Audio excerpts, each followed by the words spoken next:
Texas Hill Country. The worst summer storm in 20 years. Rain coming down so hard the sky and the earth have stopped being two different things. A wagon bridge half collapsed leans over a flooded creek like a broken jaw. Black water tears at what is left of it. The timbers groan. And underneath, crouched in the dark, knees pulled to her chest, a child, barefoot, a torn dress that might have been blue once. In her small fist, a piece of paper she will not let go of even as the river rises around her ankles.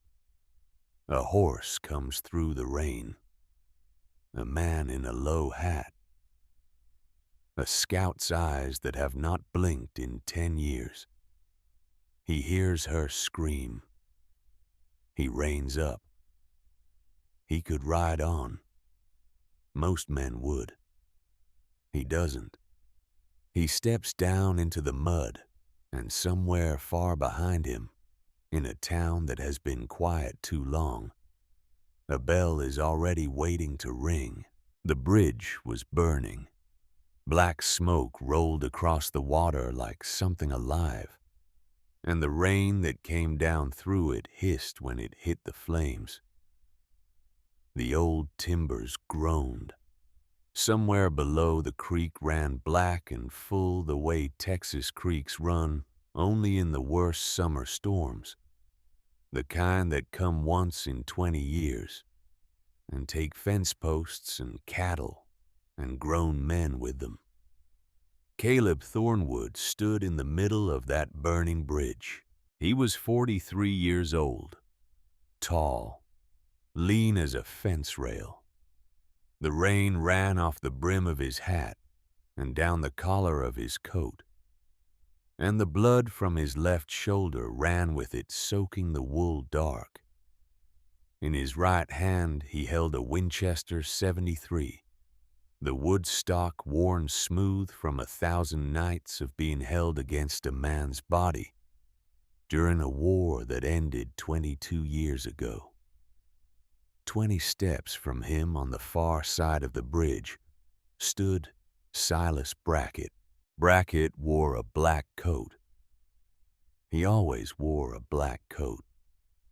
He wore it the way some men wear a badge, the way some men wear a wedding ring, the way some men wear the only thing in the world that tells them who they are. In his hand he held a Colt single action. The barrel was pointed at the head of a 12-year-old girl. Her name was Hattie Mae Whitfield. She was barefoot. Her dress had been blue once. Her hair was plastered to her face by the rain, and one cheek was smeared with blood from a cut above her eye.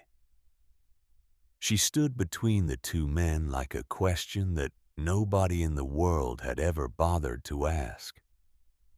Silas Brackett smiled.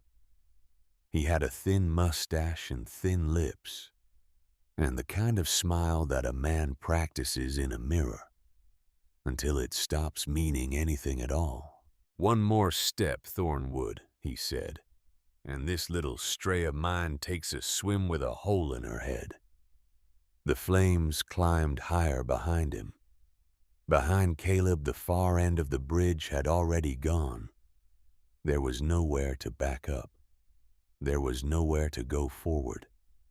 There was only the burning and the water, and the child between them, and the rain coming down on all of it.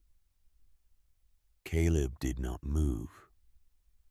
He did not blink. His voice, when it came low and steady and even, the way a man's voice comes when he has already decided what he is gonna do and is only waiting for the world to catch up.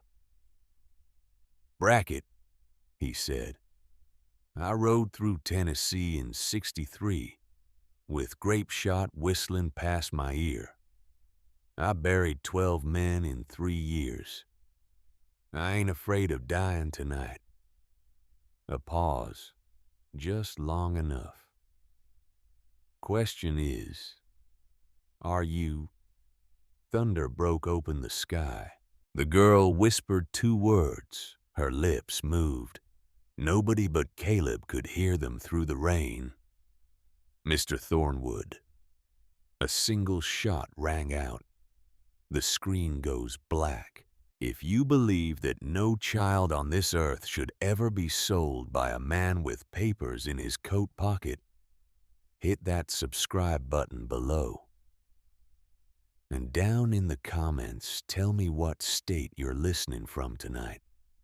I want to see how far this story can travel. Tell your father. Tell your brother. Tell the man at the diner who looks like he's been carrying something heavy for too long. Tell them all to come and sit with us, because what you are about to hear is the story of one man, one child, and one town that finally woke up. 3 days earlier, the rain came down so hard a man couldn't tell sky from ground. Caleb Thornwood pulled his hat low and kept the mare moving along the washed-out trail. Thunder split the dark above him. Somewhere ahead, the creek would already be up over its banks. He had ridden through worse. He had ridden through Tennessee in '63, with the wind off the Cumberland cutting through his coat. And he had ridden through the high country after the war, when nobody would take a man with a Union Scout's papers. A summer thunderstorm in Texas Hill Country wasn't gonna throw him. The mare's name was Juno. She had come up through the war with him. She was 21 years old. Now gray around the muzzle, slow on cold mornings. But she still knew the road.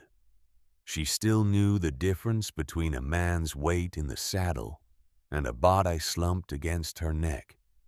And she would walk a wounded rider home through a blizzard without ever once being told. There were not many things left in Caleb Thornwood's life that he loved. The mare was one of them. He rode east toward his cabin. The cabin sat alone in a stand of cottonwoods about 2 miles past the old wagon bridge at Blackwater Creek. 2 cows, 4 chickens, a barn that leaked every time it rained. Caleb had built the place himself board by board in the spring of 1877, the year after his sister died. He had cut every timber. He had nailed every plank. He had laid the stove and dug the well and run the fence line by himself, because there had not been anyone in this world he was willing to ask for help. 10 years he had lived there. 10 years he had ridden into town twice a month for supplies, and ridden back out without speaking more than 15 words. 10 years he had slept in a narrow bed under a quilt his mother had stitched the year before she died. 10 years he had sat on his own porch at dusk, with a tin cup of coffee and watched the sun go down and felt absolutely nothing at all. That was how Caleb Thornwood wanted it. Some men come back from a war and rebuild. Some men come back and drink. Some men come back and find a wife and put up a sign and run for sheriff. Caleb had come back from his war, and then come back from a second war, the one nobody ever talked about, the one fought in a fever-thin bedroom with an 11-year-old girl who had been his whole reason for breathing. And after that second war, he had stopped. He had not stopped breathing. The body goes on. The body always goes on.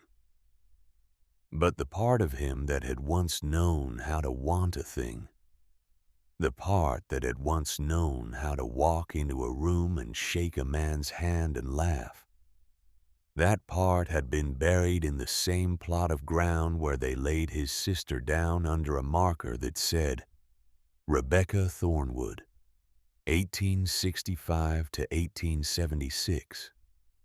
Beloved. Beloved. He had paid the stonecutter an extra $2 for that word.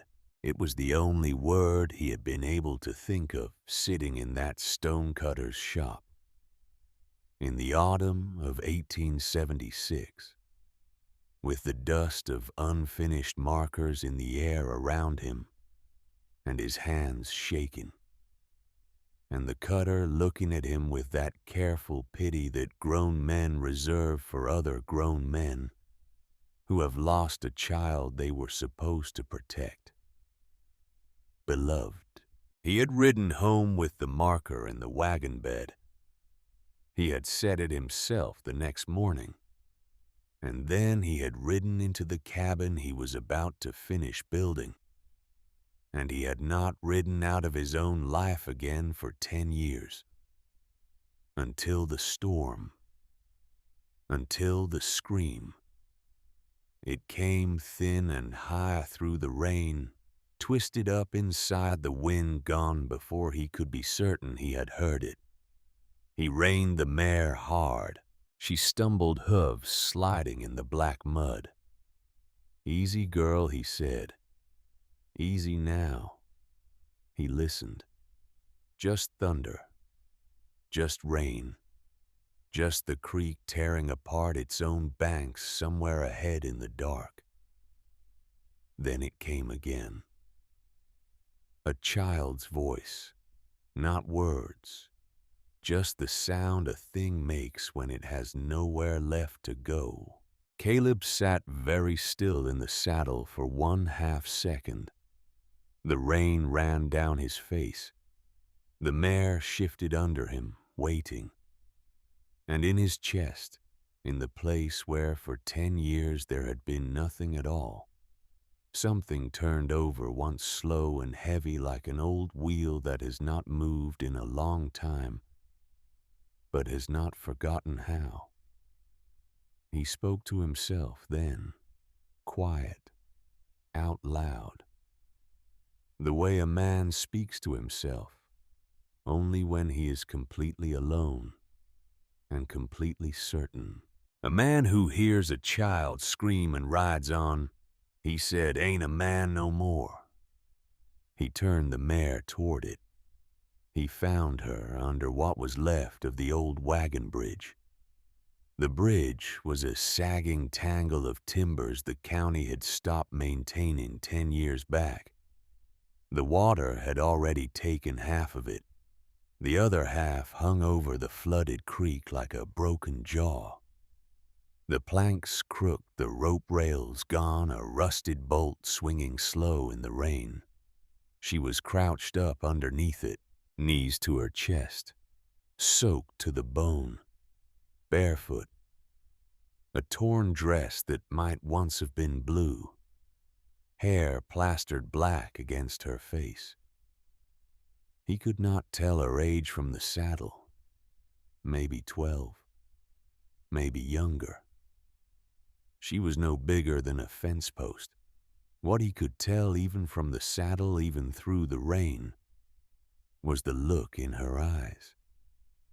He had seen that look in deer the moment before the rifle.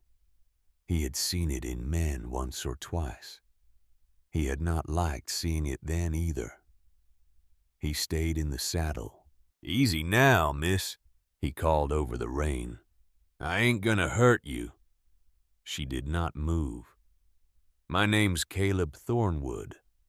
I got a place about 2 miles east. You got somebody waiting on you. Nothing. Just her shaking in the rain and the creek rising another inch behind her. You hear me, child? Her mouth moved. He could not catch it. What's that, miss? Don't. Her voice was thin as paper. Don't you come one step closer. All right. He raised his hands open. All right, I'm staying put. You with him? With who? Don't pretend. She was crying now, but quiet the way a person cries when crying out loud has cost them before. Don't you pretend, mister. Miss, I swear to you on my mother's name, I don't know who you're talking about. I was just riding home. Liar. That bridge ain't gonna hold. Don't care. Miss. Don't care, don't care, don't care. Behind her, a piece of the bridge cracked free and dropped into the water with a sound like a rifle shot. She flinched, but she did not move. Caleb swung down from the mare. Don't, she screamed. Don't you, mister, I swear don't. He took one slow step into the mud. Listen, I don't know who hurt you. I don't know who is looking for you. But that water is gonna take what is left of that bridge in about 2 minutes. And it is gonna take you with it. Don't, child. The storm can't hide you forever. She pressed something against her chest then. A piece of paper balled up tight. He could see it through the dark. He's got papers, she said. What papers say I belong to him? The rain went on. The thunder rolled away east. The creek climbed another inch up the bank. Caleb looked at the child under the broken bridge. He looked at the paper in her fist. He looked for the first time in a long time at something he could not turn his face away from. Miss, he said. His voice came out lower than he meant it. Papers don't make a person belong to anybody. She laughed. It was the worst sound he had ever heard come out of a child. Mister, she said, that's the funniest thing anyone ever told me. She came at him before he could brace. She came up out of the dark under the bridge like a cornered animal, all elbows and teeth. And her teeth went into the meat of his hand right between the thumb and the trigger finger. And she bit down hard. Caleb did not yell. He had been bit by worse than a child. He had been bit by a Confederate corporal at Stone's River, who took a chunk out of his calf and laughed about it, bleeding into the snow. He had been kicked by horses. He had been clubbed with a rifle butt. The bite of a 12-year-old girl, however hard, was not what was going to make him cry out in the rain. He just held still. Easy now, he said. Easy. She kept biting. Miss, you bite all you want. I ain't letting go. She made a noise in her throat. She twisted. Her bare foot slipped on the bank, and the both of them were going down. Caleb felt the ground vanish under him. Then the cold. Flood water in a Texas summer is a strange thing. The air is hot. The rain is warm. But the water comes down off the high country, and it will cramp a man's lungs in 3 seconds. He went under once, came up swallowing mud, found her wrist, lost it, found her hair. He locked his fingers in it and he dragged. She kicked him.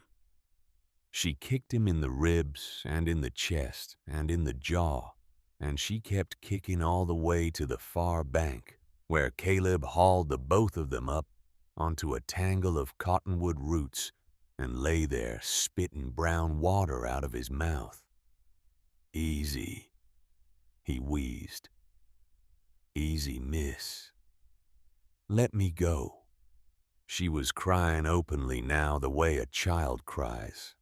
Not the careful way, the real way. Let me go, let me go, let me go. I'm gonna let go. I'm gonna let go right now. But you gotta promise me you ain't going back in that water. I don't promise nothing to no man. Fair enough. He let go. She scrambled back from him like he was a snake. Her dress had ridden up at the shoulder, and he saw what was under it. Whip marks, old ones and new ones. Stripes layered on stripes, some of them not yet scabbed over. Caleb had not in 11 years killed anybody. He had put the rifle down after Rebecca died. He had told himself he was done. He had told God he was done. He had told the cottonwood trees and the wind and the empty rooms of his own cabin that he was done. And he had meant it every single day of every single year. Now, looking at the back of a girl child no bigger than a fence post, he thought very quiet inside his head, I am going to find the man who did that, and I am going to put him in the ground. He kept his face still. Miss, he said. She stared at him. What's your name? She did not answer. All right. You don't got to tell me. But I'm gonna tell you mine again since you might have missed it. Caleb Thornwood. I run a little place east of here. 2 cows. 4 chickens. A barn that leaks. I ain't got a wife. I ain't got a sheriff's badge. I ain't got papers on nobody, and I ain't looking to get any. You got a gun. I do. All men got guns. That's about right. Men with guns hurt me. I reckon they have. Her shaking was bad now. The kind that comes from cold and fear at the same time. The rain kept hammering. I'm gonna stand up real slow, he said, and then I'm gonna get back on that mare. She stayed put. See her up there. And I'm gonna ride east. There's a cabin 2 miles. Roof don't leak much. There's a stove. There's a blanket. I'm gonna leave the door open. And I'm gonna sit out on the porch. And I ain't gonna come inside till you tell me I can. You hear me? Why? Why what? Why are you doing that? He thought about it. He had been asked harder questions in his life. He had been asked easier ones too. This one sat funny in his chest. He looked at the little girl on the bank at the bare feet, at the welts, at the balled-up paper still clutched in her left hand, even after the river. 'Cause somebody should have done it for somebody once, he said. And nobody did. She watched him. What's your name, miss? A long pause. The rain ran off her hair into her eyes. Hattie, she said. Hattie Mae Whitfield. Pleased to know you, Miss Whitfield. Don't say it like that. Like what? Like I'm a lady. You are a lady. I'm property. The word hit him in the chest like a fist. He swallowed it. No, ma'am, he said. You ain't. She unfolded her hand. The paper she had been clutching was a wet rag now. Pulp falling apart in her palm. He could not read what it said. He did not have to. That's a contract, she whispered. Apprenticeship. That's what they call it. Who's they? Mr. Brackett, the county, the sheriff, all of them. Brackett. Silas Brackett. Don't know him. You will. He did not answer that. He stood up slow the way a man stands up around a horse that has been beaten. He whistled. The mare came down the bank, picking her way careful through the mud. He took her bridle. Miss Whitfield, he said, I ain't gonna touch you. I ain't gonna lift you up onto this horse. You're going to walk to her. You're going to get up on your own. And I'm going to walk alongside. That suit you. You'll just put me up there and ride off with me. I won't. How am I supposed to believe that you ain't? He looked her right in the eye when he said it. You're supposed to be smart enough not to. But the choice you got is freeze to death out here, or come with a man you don't trust to a place that's dry. That's the choice. I ain't pretending it's a good one. She looked at him a long time. Then she got up. She walked to the mare. She put her bare foot in the stirrup. She tried to swing up, and she could not. Her arms gave out. She tried again. Could not.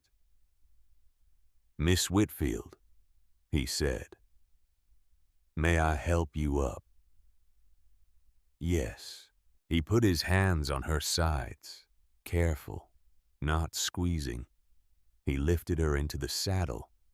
She was lighter than a sack of feed.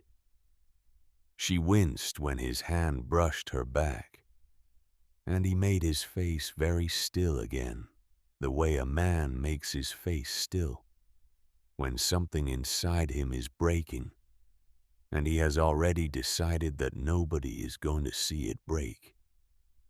He took the bridle. He started walking east. The rain went on. After a while, she said, Mr. Thornwood. Yes, Mr. Thornwood. That bridge. You came back. Yes, ma'am. You heard me yell, and you came back. I did.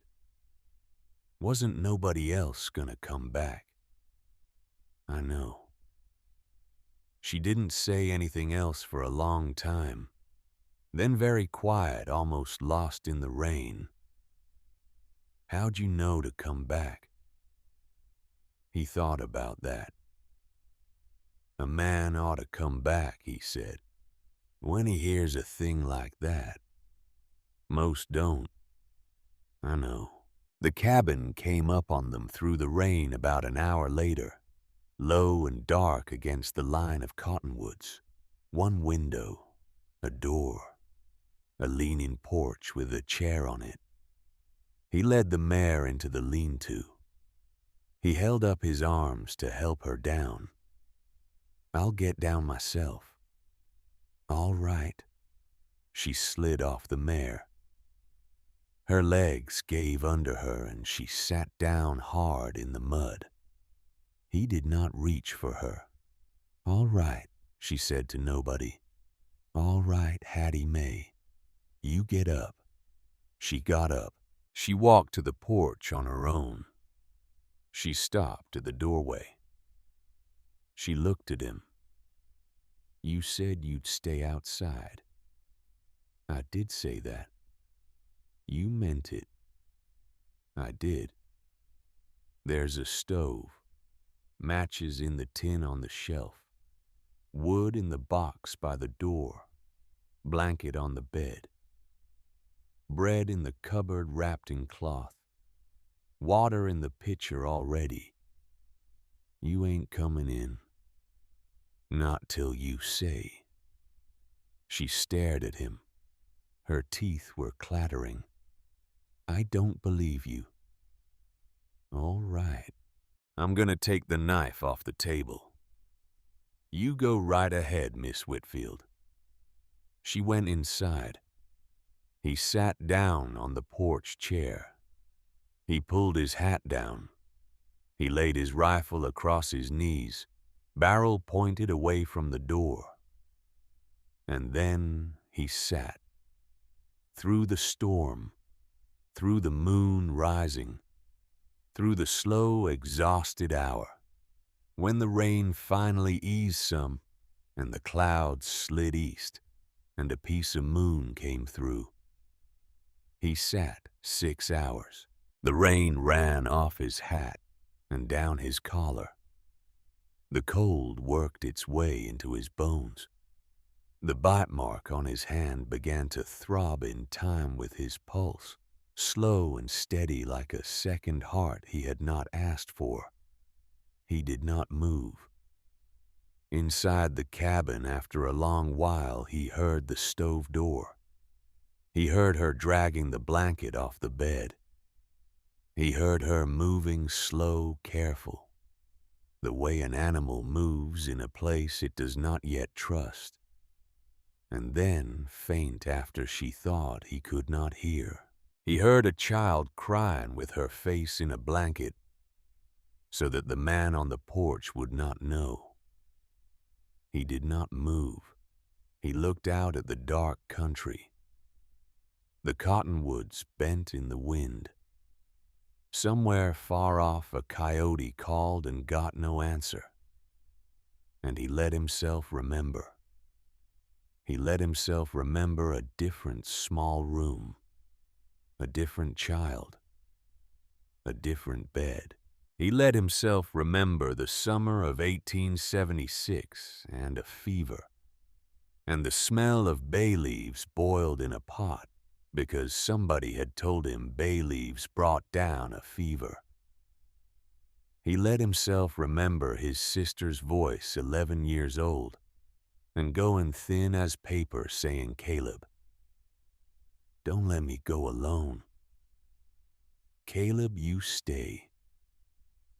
He let himself remember promising her that he would. He let himself remember sitting there for 3 days and 3 nights holding her hand, and how on the morning of the 4th day, her hand had gone cool and still, and how he had sat there for 2 more hours before he was able to make himself believe it. He let himself remember the stonecutter and the word beloved, and the long, cold ride home with the marker in the wagon bed. He had not let himself remember any of that in 11 years. He let himself remember it now. On the other side of the wall, the child stopped crying. Around midnight, her voice came small from the door. Mr. Thornwood. Yes, ma'am. You still out there? I'm here. Why?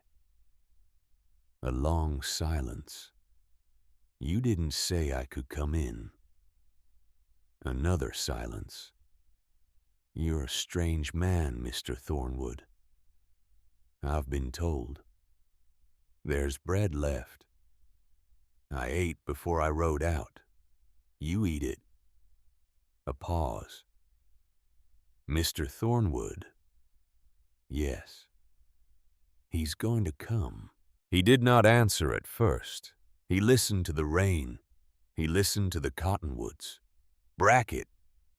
Yes, he'll come here. He always comes. He's got papers. Miss Whitfield. Yes. I want you to listen to me real careful now. I'm listening. Papers don't mean what he says they mean.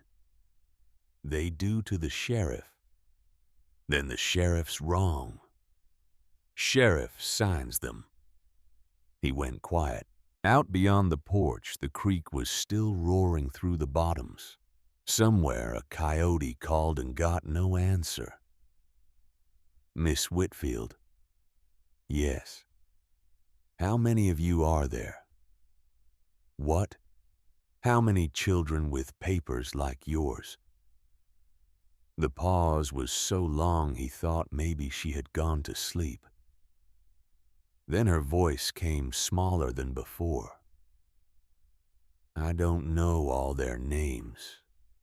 There was a boy named Tom at the Henson place. There was 2 girls at the brickworks. There was 4, maybe 5 where I was. Where you were. The Hollister Ranch. The Hollister Ranch is where you got those marks. She didn't answer. Miss Whitfield. Yes. Did anyone ever ask you before if you wanted those papers signed? No, sir. Did anyone ever read them to you? No, sir. Did your folks sign them? My folks are dead. Cholera 3 summers back. I had a brother. Her voice caught. She made it stop. He went to the brickworks. I don't know if he's still there. He sat in the chair. He sat there for a long time. At some point, the rain stopped altogether. The porch boards started to dry under his boots. A piece of moon came clear of the cottonwoods. Miss Whitfield. Yes. You can come on out if you want, or stay in. Don't matter to me. The door opened a crack, then a little wider. She stood there in the doorway, the blanket around her shoulders, the knife from the table held down by her side, almost forgotten in her hand. Mr. Thornwood. Yes, ma'am. You ain't gonna sell me. No, ma'am. You ain't gonna hand me over. No, ma'am. You ain't gonna let him take me. He looked at her a long time. The moon was on her face. The whip marks were under the blanket, but he could see them anyway in his head, the way a man sees a thing once and then cannot unsee it. Miss Whitfield, he said, he's going to have to come through me first. She looked down at the knife in her hand, like she was just noticing it. She set it down on the porch boards. Real careful. Blade pointed away from him. She did not say thank you. He did not think she had a thank you left in her. She just sat down on the porch beside him, not touching. 3 feet of distance between them. The blanket pulled up around her thin shoulders, and she watched the dark country. After a while, she said, Mr. Thornwood. Yes. You shouldn't have said that. Why is that? 'Cause now he's gonna come for you too. Caleb looked out across the wet, dark country. His hand tightened on the rifle in his lap. The bite mark on his hand throbbed in time with his pulse. And somewhere inside his chest, a thing he had buried a long, long time ago, turned over in its grave and opened its eyes. Let him, he said. He did not sleep. He sat the porch through what was left of the dark and watched the moon slide down behind the cottonwoods. And when the first gray came up in the east, he was still sitting there with the rifle across his knees and the bite mark on his hand throbbing every time his pulse turned over. Hattie had gone back inside about an hour before dawn. He had heard her settle on the floor by the stove. He had not heard her cry again. That worried him more than the crying had. When the sun came up proper, He stood slow on legs that had gone stiff. He set the rifle by the doorway, stepping back from it. "Miss Whitfield," he called. A long silence. "Yes, sir." "I'm gonna walk down to the lean-to and feed the mare. Then I'm gonna come back and sit on this porch. I ain't coming inside." "Yes, sir." "You hungry?" "No, sir." "You're lying." "Yes, sir." A small pause. Almost the beginning of something that could have been a smile, if a child still remembered how. "There's a smokehouse out back. I got bacon. And I got eggs from the chickens. I'm gonna fix a plate and leave it on the step. You eat it when you want." "Why?" "'Cause you ain't ate in 2 days at least, and I can count ribs through that dress."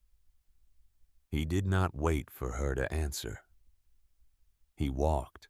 When he came back, the plate of food was on the step where he had left it, and the door was closed. He sat down on the porch and ate his own portion, and waited. After a while, the door cracked. "Mr. Thornwood." "Yes, ma'am." "That bacon got salt on it." "Some." "I ain't had salt in a year. Mr. Hollister said salt cost too much. Said girls didn't need it." He chewed slow. "Miss Whitfield." "Yes, sir." "You eat that bacon. You eat the whole plate. There's more where it came from." The door opened a little wider. A small bare arm came out and pulled the plate inside. The door shut. He heard her crying again, but different this time. Quieter. The kind of crying a person does when something kind has happened to them and they do not know how to take it. He kept his face still and his eyes on the tree line.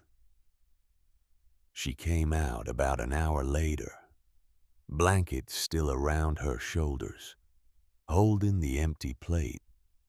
She sat down on the porch about 3 feet from him, not closer. "Mr. Thornwood." "Caleb's fine." "Mr. Thornwood," she said again, "do you know a town called Blackwater Bend?" "That's the town. I go there for supplies. Not often. There's a store with a green door. Cromwell's. Mrs. Cromwell." "Is she? Is she good?" He looked at her sideways. "Why do you ask, Miss... 'Cause once, when Mr. Hollister took us through there, I dropped my tin cup, and a lady with gray hair come out of that store and picked it up and put it back in my hand and said, 'Pardon me, sweetheart.'" Hattie's voice broke. She made it stop. She said, "Pardon me," to me, like I was a person. He worked his jaw a little. "Mrs. Cromwell's a good woman. I've been thinking about her." "Your cup. That was 2 months back, and I've been thinking about it ever since." She said, "Pardon me, sweetheart." She didn't have to. She just did. That sounds like Effie. You know her some. Hattie looked at her hands.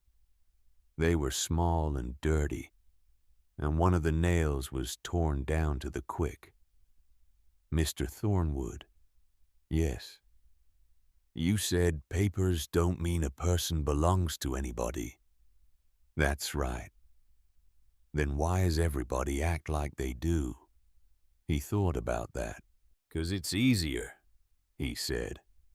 "It's easier than thinking about what's in the papers." "That ain't a real answer." No, ma'am, it ain't. She nodded slow, like he had passed a test. Mr. Thornwood. Yes. My brother. Yes. He's 9. His name's Levi.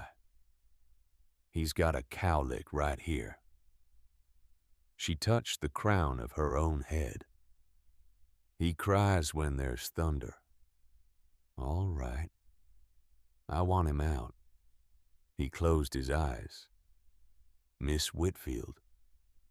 I want him out, mister. I want him out of that brickworks. Miss Whitfield, You said papers don't mean a person belongs to anybody. I did say that. Then he don't belong to him either. No, ma'am, he don't. Then we gotta get him. He opened his eyes. He looked at the girl, 12 years old, bare feet, knife on the porch, 3 feet of distance between them. She was guarding it like a wall, and she was sitting there, making him a promise he did not know how to keep. Miss Whitfield, I'm listening. You and me are going to ride into Blackwater Bend today. She went rigid. No, listen now. No, no, no, no. You said. I said I wouldn't sell you, and I won't. I said I wouldn't hand you over, and I won't. I'm a man of my word, Miss Whitfield. You're going to learn that about me. But I cannot get your brother out of a brickworks alone. I cannot get those other children out alone. And I cannot keep you safe in this cabin. Because this cabin is the first place a man named Silas Brackett is gonna come looking. And you know it. Then we run. Where? West. With what horse? With what money? With you barefoot and me with a tax bill and a rifle. I don't care. You'll care when winter comes and we're sleeping in a snowbank. I'd rather sleep in a snowbank. Miss Whitfield, I'd rather sleep in a snowbank than go back to a town where the sheriff signs his name on me. She was up on her feet now, shaking. The blanket slipped off one shoulder and he saw the marks again and looked away. We ain't going to the sheriff. You said town. Town don't mean sheriff. Town means Mrs. Cromwell. That stopped her. Mrs. Cromwell. You said her name like it meant something. So we go to her. Not the sheriff, not the church, not the saloon, just her. And then what? And then we figure it out. You ain't got a plan. I ain't got a plan, miss. I got a notion. There's a difference. What's the difference? A plan's what a man tells you to make you feel safe. A notion's the truth. She stared at him a long time. Mr. Thornwood. Yes. If you take me into that town, and you hand me over to anybody at all, I will run, and I will keep running, and I will not come back. I know, and I will hate you. I figured. I will hate you forever. All right, Miss Whitfield. She sat back down on the porch, 3 feet away, knife on the boards between them. When do we go? Soon as you got shoes. I ain't got shoes. I got a pair my sister wore when she was your size. They're in the trunk. A long pause. Your sister. She's gone, miss. long while back. Oh, it's all right. I kept her shoes. Why? He rubbed the bite mark on his hand. I don't know, he said. I just did. Hattie's mouth went funny. She pressed her lips together hard. She did not cry. But she came close. I'll wear them. All right, miss. What was her name? Rebecca. Pretty name.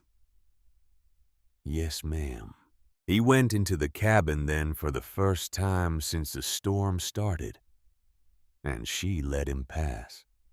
He pulled the trunk out from under the bed and dug through what was in it, and he came out with a small pair of boots, brown leather, scuffed at the toes, the soles still good. 11 years they had been in that trunk. He brought them out onto the porch and set them in front of her. She did not put them on right away. She sat looking at them like they might bite her. Mr. Thornwood. Yes. How long ago did she wear these? 11 years. How old was she? 11. How'd she? Fever. It was a fever year. Oh. She put the boots on slow. They fit her near enough. She stood up. She stomped one foot, then the other. They feel like something, she said. They are something. No, I mean, I forgot. I forgot what shoes feel like. He went and saddled the mare. They rode in toward town with the sun climbing hot. The storm had washed the road clean and pulled trees down in a couple of places, and Juno picked her way around them. Hattie sat behind him. She did not put her arms around his waist. She held on to the back of the saddle, 3 inches between her hands and his back. She was guarding that distance the way she had guarded the porch. About halfway in, she said, Mr. Thornwood. Yes. What if he's there? Bracket. Then you stay on this horse and I do the talking. What if he's got men? Then you stay on this horse and you ride. Where? Back the way we came. Don't stop. The mare knows the road. And leave you. Yes, ma'am. I won't. You will. I won't, Mr. Thornwood. Miss Whitfield, you are 12 years old, and you will do what I tell you to do. I'm 12 and a half. Lord help me, he thought. She did not smile, but her grip on the saddle eased a little. The town came up on them slow. Low buildings on a low rise, and he felt her go tight again as they got near. He felt her every motion through the saddle. He had ridden with skittish horses. He had never ridden with a skittish child. And it was worse. Miss Whitfield. Yes. You hold your chin up. Walk slow. You're with me. Anybody asks, you're my sister's girl. Come up from San Antonio. What's my name? Rebecca. All right. Can you do that? Yes, sir. You sure? I've been pretending to be other things for a year, Mr. Thornwood. I can pretend to be a niece. He did not answer that. He pulled his hat lower. They came in the back way around the corral.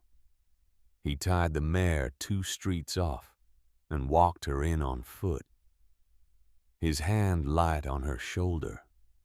Just a touch. Just enough so she knew he was there.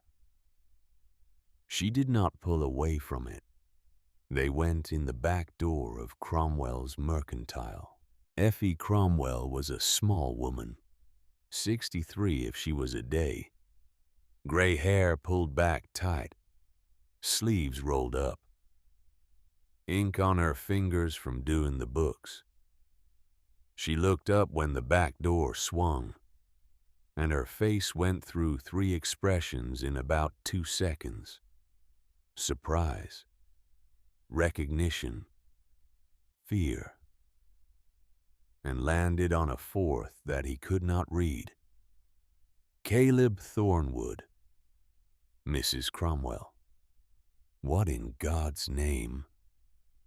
I need to talk to you in the back room, right now. Effie's eyes had gone past him to the child at his side. Caleb. I know. Caleb, that child is on a notice. I know. Effie. Posted yesterday. Reward of $50. Sheriff's signature. $50. 50. Caleb. Half the men in this county would shoot their own mother for $50. I know it. Effie's hand had gone up to her mouth. Where'd you find her? Under the old wagon bridge. In the flood. Sweet, merciful Lord. Mrs. Cromwell. Hattie's voice was very small. Effie's eyes filled. She did not let it fall. Yes, sweetheart. You said, pardon me, sweetheart. 2 months ago, when I dropped my cup, I don't recall, child. I do. Effie closed her eyes a second. When she opened them, her mouth had gone hard. Caleb, bring her in the back. Now. She moved fast for a woman her age. She locked the front door of the store. She turned the sign. She drew the curtain across the front window. She walked them through the back room to a smaller room behind it, where the ledgers were kept. And she shut that door too. Sit, both of you. Hattie sat. Caleb stayed standing. How bad?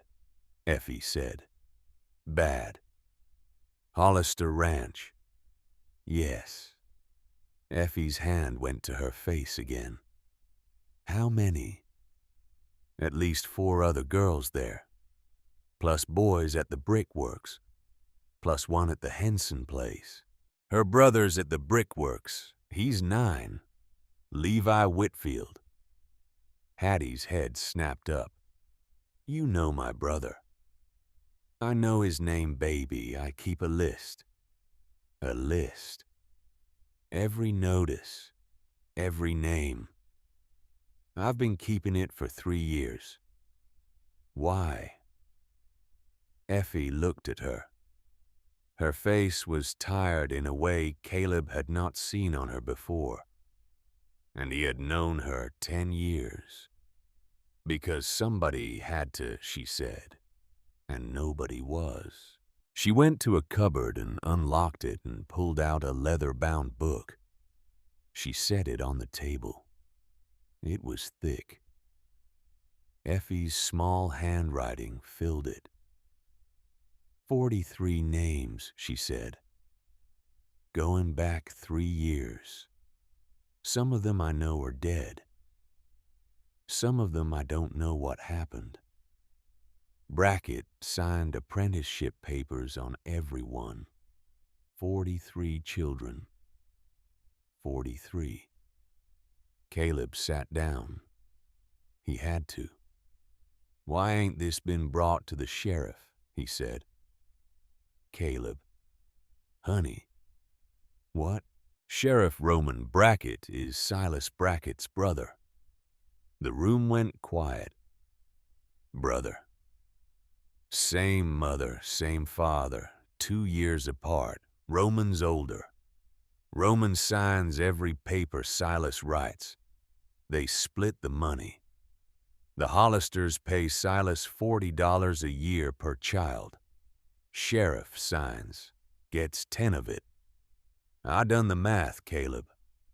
I done the math 6 different ways. He sat very still. Then who do you go to? I've been asking myself that question for 3 years. There ain't no one. There's a circuit judge comes through in October. There's a federal marshal in Austin, but Austin's 3 days hard ride. And the telegraph clerk in this town is Roman's nephew.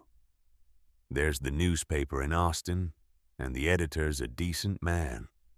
But if a letter goes from this town to Austin, every postmaster between here and there is a man the Brackets can lean on. Then how? Then somebody's got to write it themselves. To Austin. To Austin with the book. Hattie had been quiet through all of it. Now she said very small, Mrs. Cromwell. Yes, sweetheart. My brother. I know, baby. He's going to die in there. Effie looked at her. Effie, who had buried her own husband and a son and a daughter who got up every morning anyway and opened the store. Sweetheart, she said, I have been writing your brother's name in this book every month for 15 months. Every month. I write his name. I put a date next to it. And I have been waiting for the Lord to send me somebody who could do something about it. She looked up at Caleb, and here you are. He did not answer. Caleb Thornwood, I have known you 10 years. You are the orneriest, quietest, stubbornest, most particular man in this county. And you don't owe nobody nothing. And you don't take from nobody nothing. And you've kept yourself to your own land for 10 years like a man who's done with the world. I have respected that. I have not pride. But if you have come into my store with this child, then you have already chosen. And I am asking you now to know what it is you have chosen. I know what I've chosen. Do you? Yes, ma'am. Brackett will come for your land. Let him. He'll come for your name. I ain't used my name in a long time. He can have it. He'll come for your life. He can try. Caleb. Mrs. Cromwell. With respect. I sat on a porch in the rain last night for 6 hours because a child had a knife in her hand and didn't know if I was gonna come through the door. I didn't go through that door, ma'am. And I am not going through any door from here on out unless she tells me to. So whatever Brackett comes for, he's gonna find me waiting on the porch. And he's gonna find me with a rifle. And he's going to find that I have buried whatever was left of the man I used to be a long, long time ago. And what's left is a man who is not handing this child to anyone. Effie watched him. All right, she said. All right. Then we got work to do. She moved fast. She gave Hattie a clean dress out of the store stock. Dark blue cotton, plain. She gave her a real petticoat. She gave her a pair of socks. She gave her a comb and a basin of water. And she went into the back room with her. And Caleb stood in the doorway with his back turned. And he heard Effie washing the child's face and her hair, and saying small, soft things in a voice he had never heard her use. And he heard Hattie crying again. quiet, and he heard Effie say, "It's all right, baby. It's all right. I got you. I got you." He turned and looked at the wall and worked his jaw. When they came out, Hattie looked different. Not better. Not yet. But different. Like someone had reminded her she was a person. "Mr. Thornwood." "Yes, ma'am." "Mrs. Cromwell says I look like a town girl." "You do, miss." "I don't feel like one." "Give it time." Effie was already at the back of the store packing a sack. Bread, cheese, dried apples, a small tin of sugar, a wool blanket better than the one he had at the cabin. "Caleb." "Yes." "Take this. Don't argue." "I wasn't going to." "Good." She hesitated. Then she pulled something else out from under the counter, wrapped in oilcloth. "What is it?" "It's a copy of the book." "A copy?" "I've been making copies for a year. Every month I sit up and copy the new pages. I got 3 copies hid. One under the floor of this store. One at my sister's place in Bandera. This one's the 3rd. Why are you giving it to me? So if they burn this store down, the book don't die." He took it. "They'd burn this store down. They have burned 3 stores down in 3 counties since '83. Caleb Thornwood. Ask yourself why." "Lord." "Don't ask the Lord. He's been asking us." She wrapped the oilcloth tighter and pushed it into his hand. "You take her back to your cabin tonight. You sit your porch. You keep your rifle. Tomorrow before dawn you come back here. We are going to talk about Austin." Austin. Somebody's writing to Austin Caleb with this book. And I am 63 years old and I run a store and I cannot ride 3 days hard. So we are going to talk about it tomorrow. "All right, Effie. All right." Hattie was at the back door. She had one hand on the jamb, and she was looking at Effie. "Mrs. Cromwell." "Yes, sweetheart." "Will I see you again?" "Tomorrow, baby. You'll see me tomorrow." "You promise?" "I promise." "People break promises." "I don't." Hattie looked at her a long second. Then she did a thing that surprised everybody in the room, including herself. She walked across the floor, and she put her arms around Effie's waist, and she pressed her face into the older woman's apron. Just for a second. Just for the time it took to take one breath. Then she stepped back. Her face was red.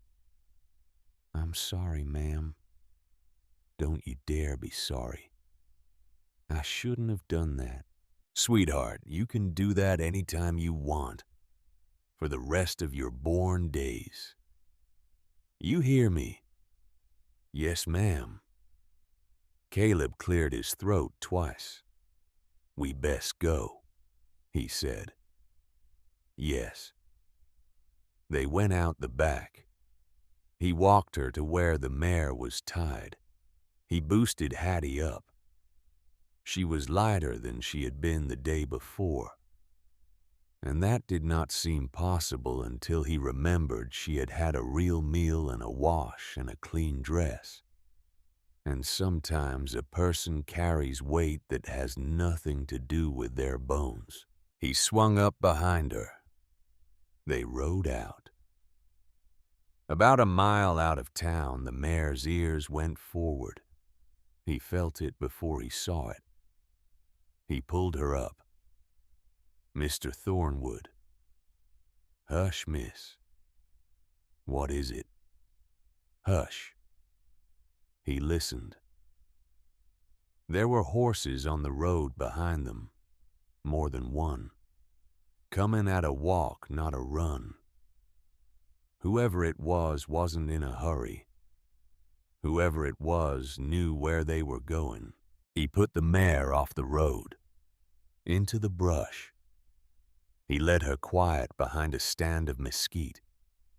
He put one hand up to Hattie's knee, just a press, just to tell her, stay still. The horses came around the bend, 3 of them, walking. 2 riders Caleb didn't know, rough men, low hats, both armed, and a 3rd man in a black coat, tall in the saddle, riding with the relaxed ease of somebody who had never been worried in his life. Hattie went still as stone in front of him. She did not have to say a word. He knew without asking that he was looking at Silas Brackett. The 3 riders went past on the road. They did not look into the brush. They were headed east. They were headed at the pace they were keeping toward exactly one place in this part of the county. His cabin. He waited till the sound of their horses faded.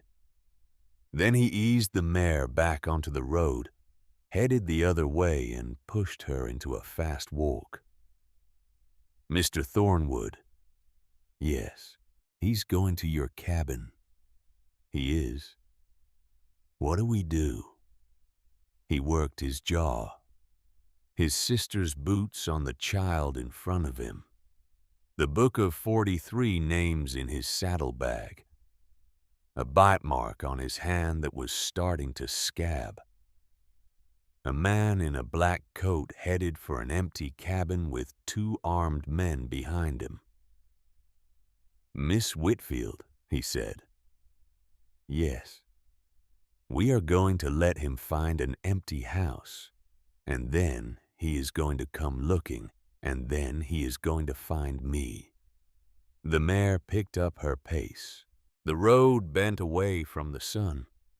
Behind them, 3 sets of hoofbeats had already faded into the hot summer afternoon. And ahead of them was a piece of country that had in the last 24 hours become a different country than the one Caleb Thornwood had been hiding in for 10 years. He held the reins steady. The child in front of him put one small hand careful on top of his. She did not say anything. She did not have to. The mare came off the road the second time, and Caleb pulled her up hard behind a low rise where the mesquite was thick. He swung down. He lifted Hattie off without asking. She did not fight him. "You changed your mind." "I'm changing it now." "Why?" He pushed the mare deeper into the brush and tied her where she would not be seen from the road.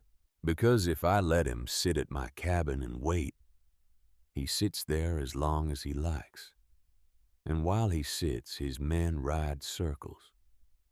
And while his men ride circles, Mrs. Cromwell is sitting in her store with a book full of names. You think he's already thinking about it." Hattie's hand went up to her mouth. "We got to warn her." "That's right." "Then we go back to town." "Not yet." "Mr. Thornwood, listen to me, miss.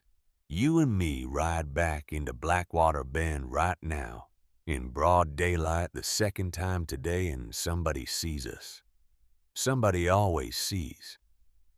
Brackett will know inside an hour we ain't at the cabin. Then he's got 2 places to hunt instead of 1. and he's got a town full of mouths that'll talk for $1. So what do? We wait till he leaves my cabin. Then we follow him. He'll go back to town. He'll go report he didn't find me. I want eyes on him when he does it. I want to know who he talks to. They sat in the brush. The afternoon got hot. The cicadas started up. He pulled the saddlebag down and set it between them and gave her the canteen. Drink slow. Half of that. Save the rest. She drank. She handed it back. She watched him. Mr. Thornwood. Yes. You was a soldier. I was. Which side? Union. She nodded slow. My pa was Union too. That a fact. He didn't talk about it. None of us do. Why? 'Cause there ain't nothing to say about it that don't make a man sound like he's bragging or whining. She thought about that. You scout. How'd you know that? You watch the road like somebody who's done it. He looked at her sideways. Miss Whitfield, you see too much. Mr. Hollister said that too. He said it like it was a bad thing. It ain't. He said girls who see too much don't last. He did not answer that.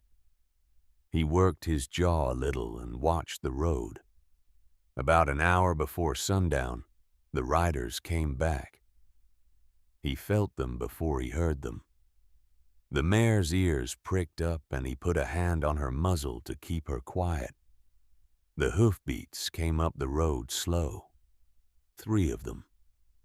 He pressed Hattie down behind the rise. Don't move. Don't even breathe. I won't. The 3 horses came over the rise on the road.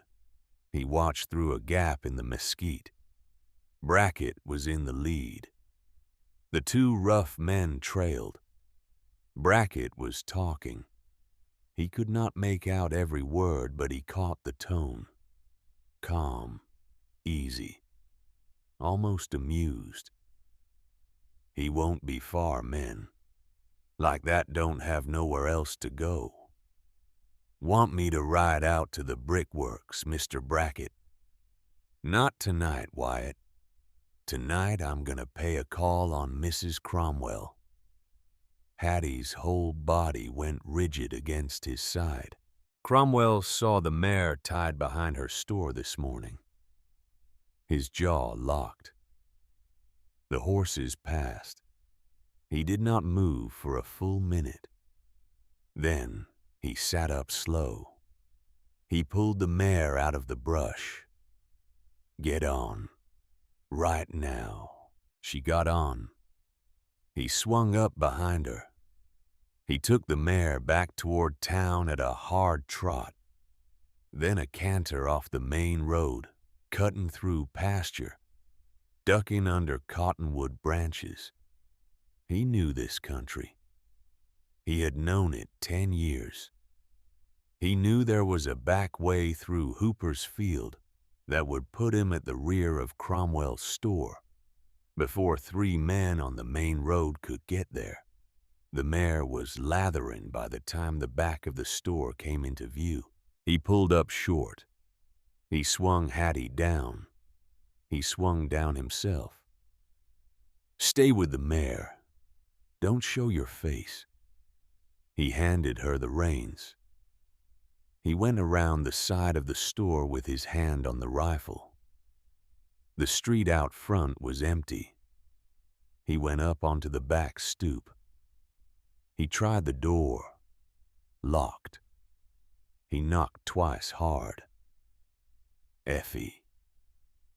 Footsteps. The latch. The door cracked. Caleb. Brackett saw the mare. He's coming. She did not ask twice. She did not ask how he knew. How long? 5 minutes, maybe less. She moved fast for a 63-year-old woman. She shoved the ledger she had on the counter into a drawer locked. It dropped the key into the flour barrel. The wrapped copy that had been sitting on the back table she pulled up, peeled back a floor plank with a knife, dropped it in, pressed as the plank back. 20 seconds all told. Get out the back, Caleb. He sees you here, he knows. He don't see you at all. I am an old woman in a store. Are you sure? No. Get out. He got out. He was back behind the store with Hattie and the mare in under a minute. He took the mare 3 streets over and put her behind a feed barn and tied her quick. Stay. I have got to see this from the alley. You stay with the mare. If anything goes bad, you cut the mare's tie and you ride. The mare knows the way. Mr. Thornwood. Promise me. I promise. Hattie. It was the first time he had called her by her name. Her mouth went small and tight. I promise. He went. He came up the alley behind the harness shop, low and fast. He found a place by the rain barrel where he could see through the front window of Cromwell's at an angle. He waited. About a minute later, 3 horses came up the main street. Brackett swung down first. He let the 2 rough men hitch the horses. He did not help. He went up the steps of Cromwell's store. He took his hat off as he went through the door. The bell tinkled. Caleb could not hear the words from where he stood. He could see the shapes of them. Effie at the counter. Brackett at the counter, hat in his hand. Polite. Smiling. Effie polite, smiling back. Brackett's hand moved across the counter, tapping it thoughtful. Effie nodded. She walked to the back. She came out with a small parcel. She set it on the counter. Brackett laid coins down. Effie made change. Brackett said something. Effie laughed. Polite. The way a woman laughs at something that is not funny because the man saying it is dangerous. Brackett said something else. He pointed easy toward the back of the store. Effie shook her head. She said something. She gestured. Brackett nodded. He looked around the store. He turned slow, taking it in. He looked at the floor. He looked at the floor a second longer than he needed to. Caleb's hand tightened on the rifle. Then Brackett smiled broad and tipped his hat and walked out. He came down the steps. He said something to the 2 men. They got back on their horses. So did he. The 3 of them rode off easy down the main street toward the south end of town. Caleb did not move. He stayed in the alley a full 5 minutes. He watched the street. He watched the door of the store. When he was sure he came out of the alley, he went around back. He went up the stoop. He knocked twice. The door opened. Effie was on the other side. Her face was the color of a bedsheet. Caleb, what did he say? She closed the door behind him. She bolted it. Sit down. He sat. She sat across from him. Her hands were folded on the table.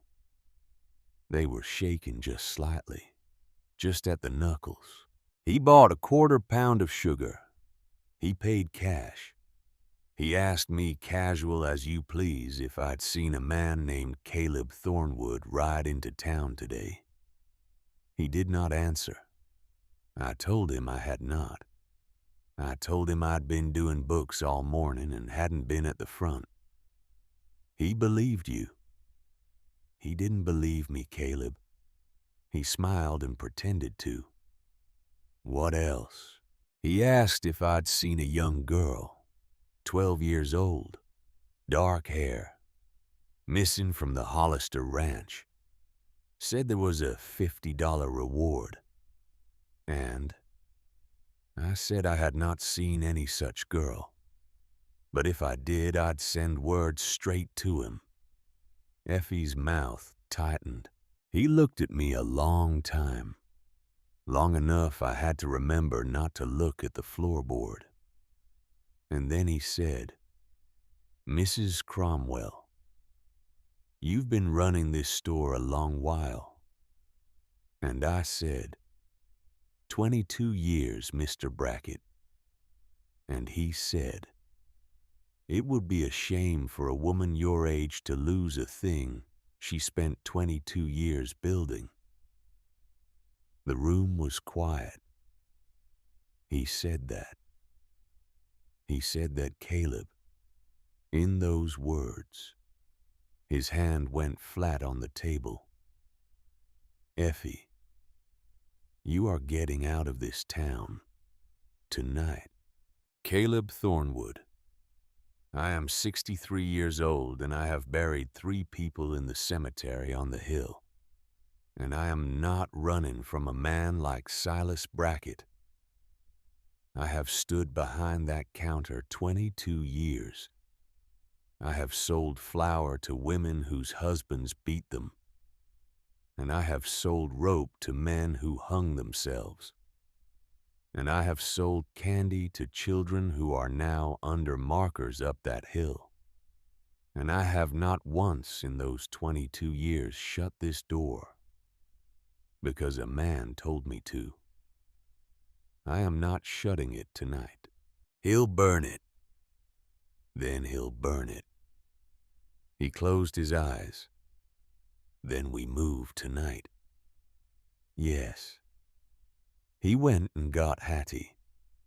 When she saw Effie again at the back stoop, she started crying before she got off the mare.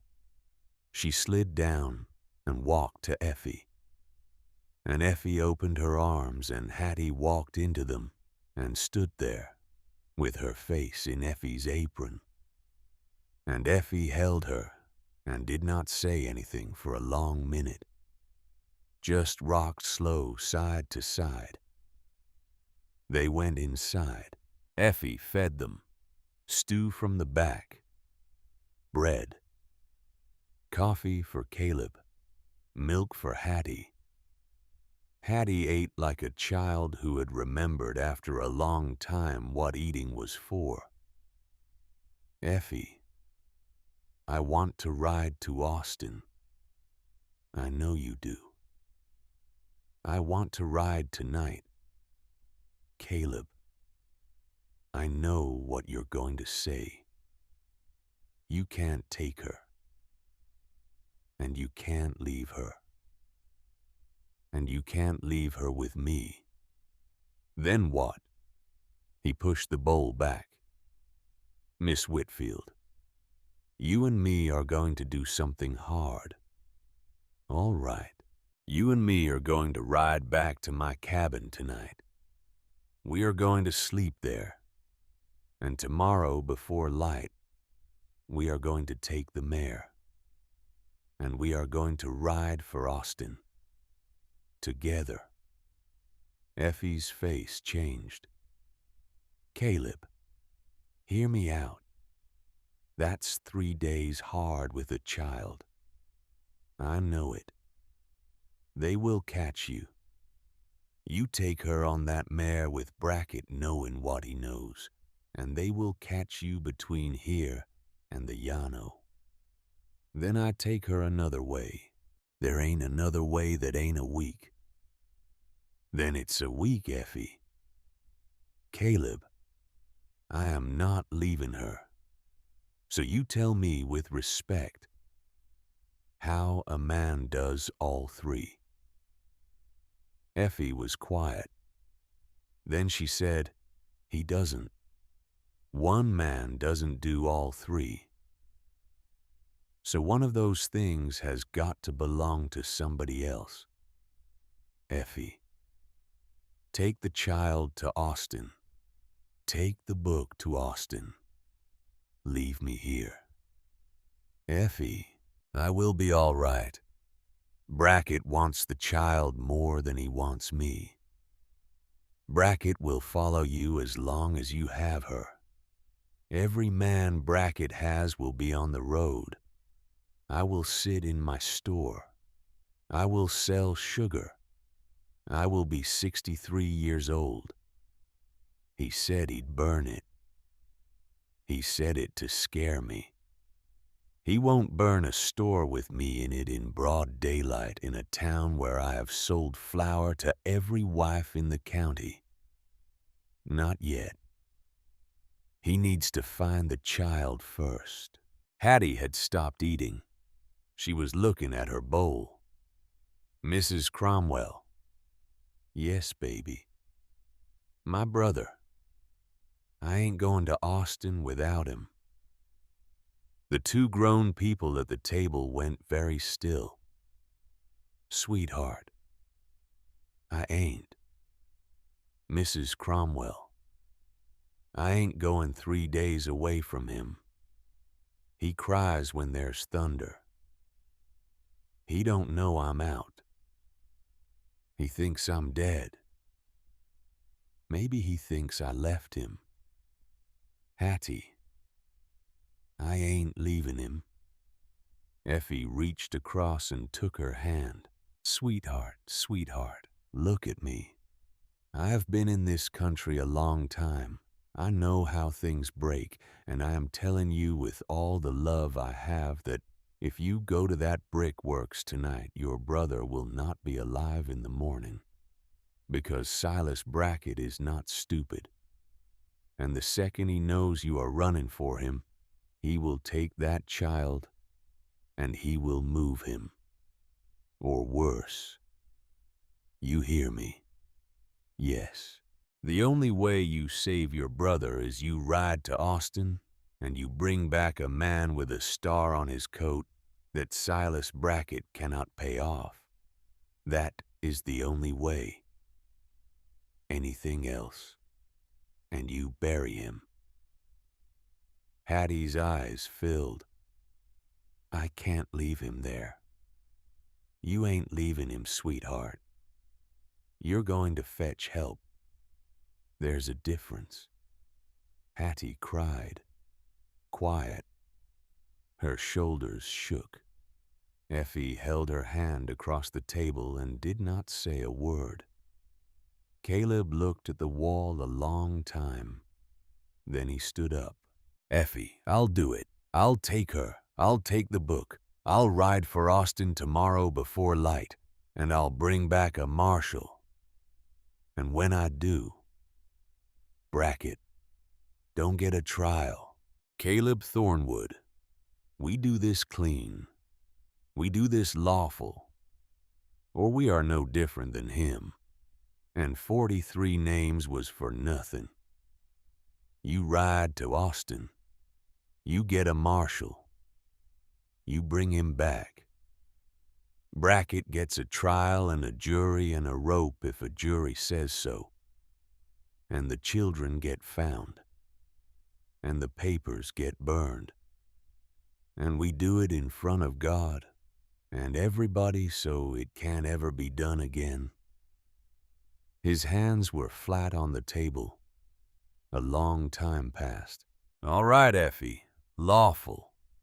But I'll tell you this. He raises a hand to that child between here and the Llano. Lawful goes out the window." "I know. I just want it said."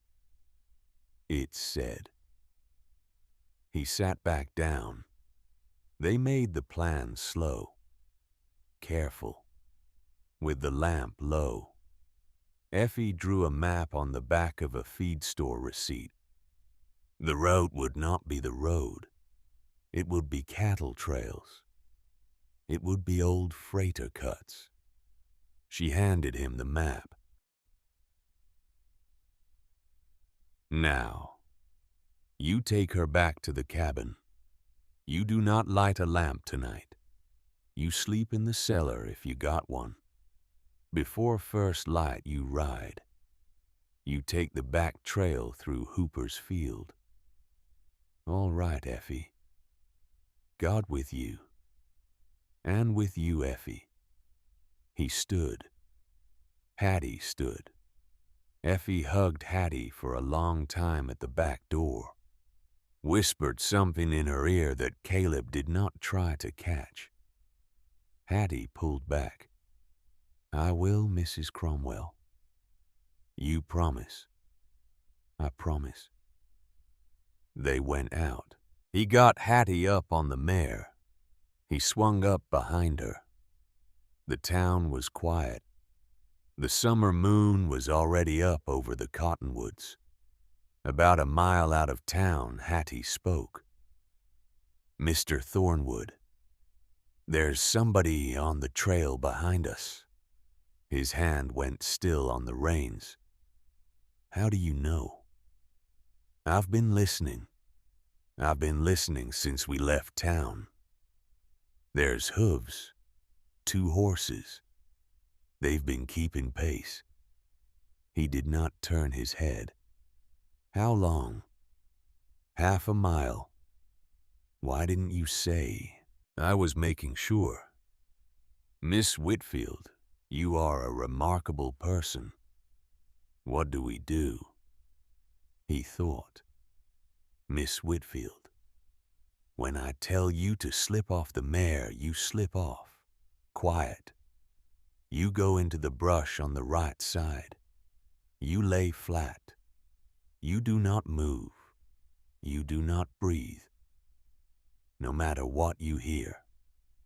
No matter what you hear. Yes, sir. He kept the mare at a walk. He let the trail bend. He let it come up on a place he knew where the mesquite was thick and the moon did not reach. Now, he whispered. She slipped off the mare like a leaf falling. She vanished. He kept riding. He kept the mare at a walk. He sat tall in the saddle. He let his shoulders drop. He let his head sway just a little like a man half asleep. The hoofbeats behind him picked up.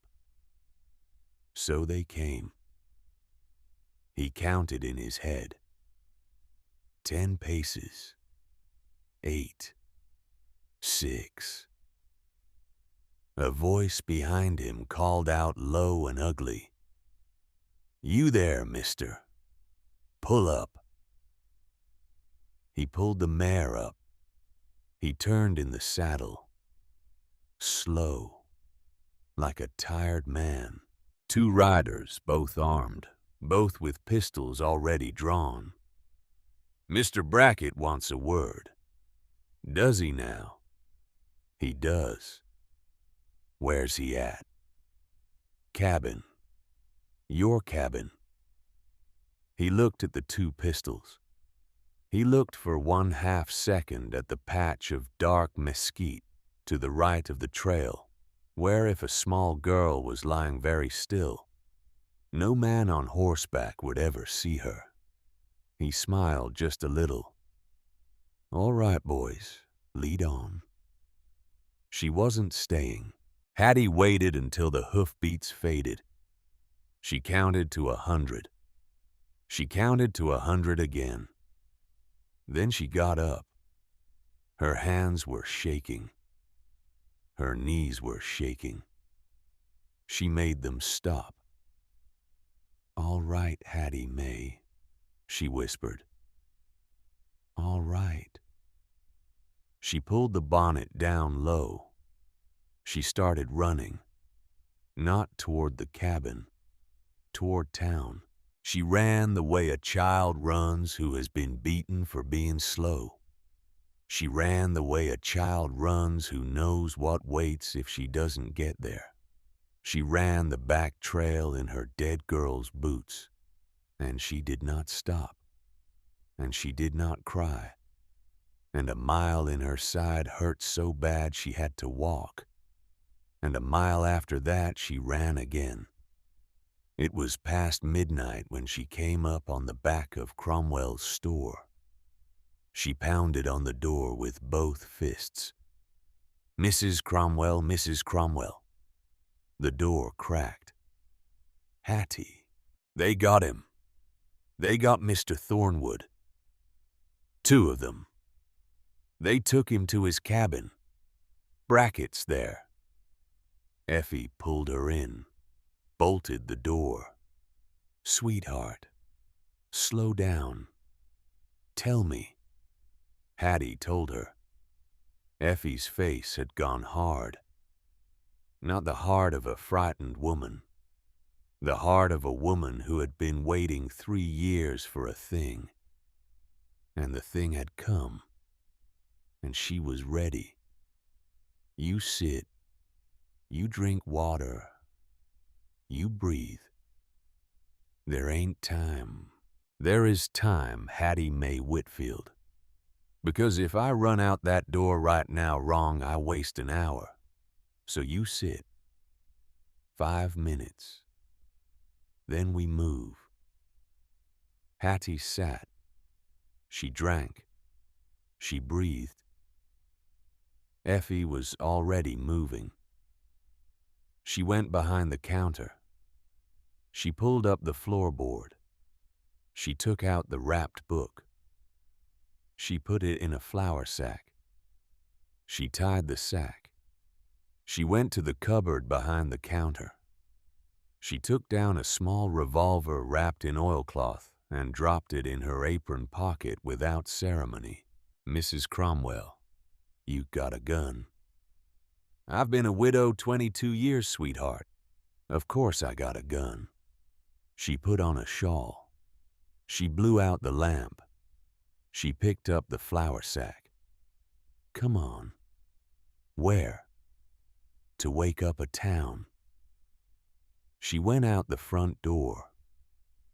Hattie had to run to keep up with her. Effie walked straight up the main street of Blackwater Bend at midnight, her shawl on her shoulders, the flour sack in her left hand, her right hand free. She went to the parsonage first. She pounded. "Reverend Tate, Reverend Tate, get up." A light came on inside. The door cracked. "Mrs. Cromwell." "What in?" "Reverend, I have stood in your church 22 years, and I have not once asked you for a thing. I am asking you now. Ring the bell." At this hour, Reverend, Silas Brackett has taken Caleb Thornwood up to his cabin to kill him. And there are 43 children in this county whose names are in this sack. And I want every soul in this town in front of my store in 15 minutes, Reverend, or so help me God, I will ring it myself. Reverend Obadiah Tate was a thin man and a careful one. He looked at her face. He looked at Hattie beside her. He looked at the sack. "Who's the child?" "Her name is Hattie Mae Whitfield. She is one of the names." He stood there a half-second more. Then he turned. "Let me get my coat." He came out 2 minutes later in his coat over his nightshirt. He went past her at a near run for the church. The bell started to ring 2 minutes after that. It rang and rang. Lights came on up and down the street. Doors opened. Men in their shirt sleeves with rifles in their hands. Women in shawls. The blacksmith. The feed clerk. 2 cowhands from the saloon. Old Asa Pemberton, who had been a Texas Ranger 40 years back. They came toward the sound of the bell, the way people in a small town come, half asleep, half ready, and all afraid. Effie stood on her own steps. She held up the flour sack. "Friends, I know it's late. I know you want to go back to bed. I am not going to keep you long." She opened the sack. She pulled out the book. 43 names, 43 children, 3 years. Silas Brackett has been signing apprentice papers on county orphans and selling them to the Hollister Ranch and the Brickworks and the Henson Place for $40 a head. Sheriff Roman Brackett, his own blood brother, has been signing off on every paper. They split the money. The silence got worse. "This child here," she put a hand on Hattie's shoulder. "This is Hattie Mae Whitfield, 12 years old. Her folks died of cholera 3 summers back. Brackett signed her into the Hollister Ranch where they whipped her bloody. She got out. Caleb Thornwood found her under the old wagon bridge in Wednesday's storm. And tonight, while you and I were eating supper, Silas Brackett sent 2 armed men out the South Trail. They have taken Caleb Thornwood up to his own cabin. And as God is my witness, if we do not ride out there in the next half hour, that man is going to die for the sin of pulling a child out of a flood." Nobody spoke. Asa Pemberton spat into the dust. "Effie, you got proof of them papers. I got every name, and every date, and every signature copied in this book." A man near the back shouted, "Sheriff!" "The sheriff is in on it, Earl. You hear me? The sheriff is his brother." Reverend Tate stepped up beside her. "Friends, I have known Mrs. Cromwell 22 years. She has not lied in my hearing once. If she stands here at this hour with this book and this child, then it is true. And if it is true, then every soul in this town has a choice to make tonight that we will answer for." Asa Pemberton reached down and pulled the lever on his rifle. "I'll saddle up." "Asa." "Effie, I rode with Hayes in '54. I've been waiting for somebody to ring a bell about Silas Brackett for 2 years. Quit talking. Get me my horse." The blacksmith stepped forward. "I'm with Asa." The feed clerk. "I'm coming." The 2 cowhands from the saloon, eyes red, looked at each other and shrugged and stepped forward. A woman near the front. The schoolteacher. Miss Cordelia Pruitt said quiet, "My nephew was at the Henson place last winter. He wrote me a letter I burned because I was scared of it. I'll come." One after another. 11 men. 3 women. Reverend Tate. Asa Pemberton in the lead.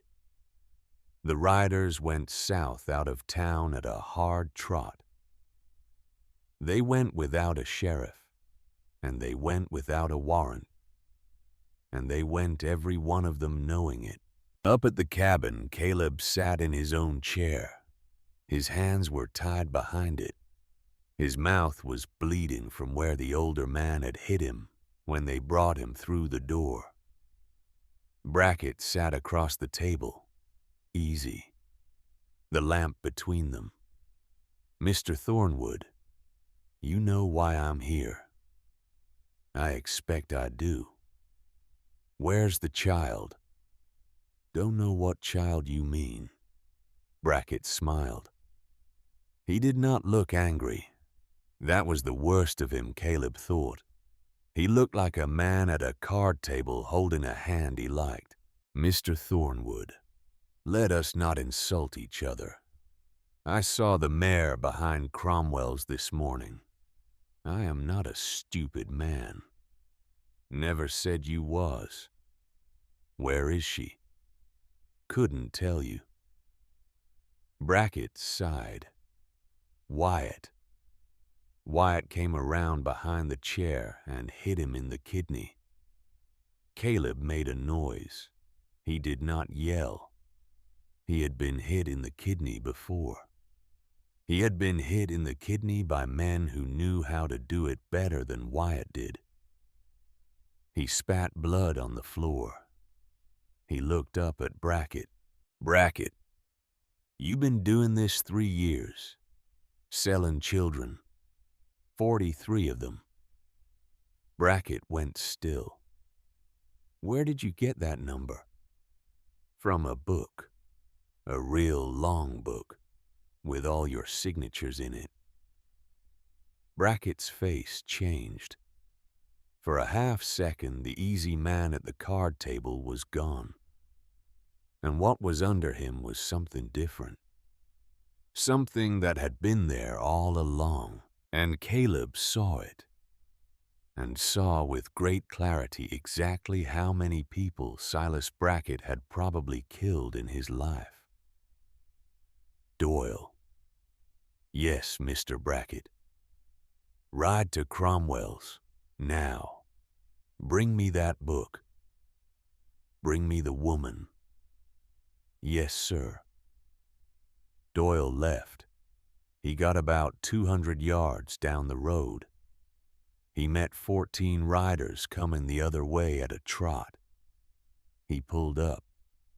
Asa Pemberton pulled up. For a long second, nobody moved. Then Doyle went for his pistol. He was not faster than a man who had ridden with Hayes. The single shot rolled across the country like thunder. Inside the cabin, Brackett heard it. He went to the window. Wyatt went to the door. Caleb, hands tied behind him, started working the knot. Wyatt opened the door a crack. He saw coming up the rise near 15 riders. He saw Asa Pemberton in front. He saw Reverend Tate with a shotgun. He shut the door. Mr. Brackett, there's near 15 riders out there. Townspeople. Pemberton's leading them. Brackett's face did a thing then that Caleb would remember later. The face of a man who had spent 3 years counting on every door in a town being shut, who was now hearing every door in that town opening at once. The front door came in like the wall of a house giving up. Asa Pemberton came through it first. He did not kick it. A man who has ridden with Hayes does not kick a door. He shouldered it. The latch tore loose from the wood and the whole thing swung wide and slammed against the inside wall, and Asa Pemberton was through it, with his Henry rifle leveled before the dust had settled. Behind him came Reverend Obadiah Tate with the shotgun. Behind him came the blacksmith. Behind him came the schoolteacher with her lantern held high. And behind her came 8 more men of Blackwater Bend in their shirt sleeves with rifles in their hands. The cabin filled. Silas Brackett had not even finished turning from the window. His derringer was in his hand. Small, ugly. The kind of gun a man carries when he is not expecting to need a gun. He pointed it at Caleb's head. "Stop," he said. Everybody stopped. Asa Pemberton's rifle was up. Reverend Tate's shotgun was up. Caleb sat in his chair with his hands behind his back. The rope already loose, the knot already worked through. Just waiting. "One step," Silas said.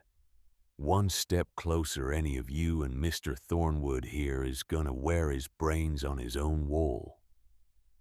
Asa Pemberton did not lower the rifle. "Silas. Asa. Step away from the lamp. I'll step away from the lamp when this man tells me where the girl is. He don't know where the girl is. He knows. He don't, Silas. The girl is in town. The girl is at Cromwell's. The girl rode 3 miles in the dark in a pair of dead girl's boots to wake up this town. The girl is the reason every man you see in this room came up that rise tonight." Silas Brackett's face did the thing again. The card table face went away. The thing under it came up, and Caleb, sitting in his own chair, with his hands behind him and the rope loose in his fingers, saw something he had not expected to see in a man like Silas Brackett. He saw fear. Not the fear of being shot. Silas had been around guns long enough to know what guns did. This was a different fear. This was the fear of a man hearing for the first time in his life the sound of his own name being said out loud by people who were not afraid of him. "Wyatt," Silas said. His voice was thinner than it had been a minute ago. "Wyatt, get over here." Wyatt Hollis was 28 years old. He stood by the back door with one hand on his pistol and one hand on the latch, and he looked at Silas Brackett, and he looked at the 14 people in the cabin, and he looked at Reverend Obadiah Tate's shotgun, and at the lantern that the schoolteacher was holding up, and he looked for just 1/2 second at the floor. "Wyatt," Silas said again. "Get over here. Now." Wyatt Hollis took his hand off his pistol. He laid the pistol down on the floorboards, real slow, the way a man lays down a thing he has been carrying for a long time and is glad to be done with. "Mr. Brackett, my mama raised me Christian. I ain't dying for this. I ain't going to hell for this. Not for $40 a head." He raised his hands. He stepped away from the back door. The blacksmith took 2 long strides and put a hand on his shoulder and walked him out into the yard, gentle as a man walking a horse out of a burning barn. Silas Brackett watched him go. The derringer was still pointed at Caleb's head, but his hand was beginning to shake. "All right," Silas said. "All right. Then I shoot Mr. Thornwood, and I walk out of this cabin with his body. And whichever one of you tries to stop me, I shoot you too. I got 2 shots. That's 2 of you." Asa Pemberton spoke very quiet. "Silas, you got 2 shots. There's 11 rifles in this room. You do the math." "I done the math." "Then you know how it ends." A silence. Outside, a horse stamped in the yard. Inside, the lamp guttered. The flame leaned. Shadows moved across the wall behind Silas Brackett's head. And in that long moment, Caleb made his move. He did not stand. He did not yell. He brought his knees up under the table and he kicked. The table went over. The lamp went with it. The glass shattered. The oil spread. The flame caught the puddle and ran along the floorboards in a blue line. Silas Brackett's Derringer fired. The shot went into the ceiling. A puff of plaster came down. And then Caleb, hands free, was across the cabin. He hit Silas Brackett at the waist. They went down together. They went down into the spreading oil and the climbing flame, and Caleb's hand closed on Silas's wrist and twisted, and the Derringer dropped, and Silas got one good punch into Caleb's jaw. And Caleb did not even feel it. He pinned the man to the floor. He drew his fist back. Caleb, Asa Pemberton's voice, quiet, from 3 feet away. Caleb, son, lawful. His fist hung in the air. He looked down at Silas Brackett. Silas's mustache was twisted sideways. There was blood on his lip. His eyes were wide and white and full of the look that a man gets only once in his life. The look of a man who has finally understood that the world is not, in the end, the place he had imagined it to be.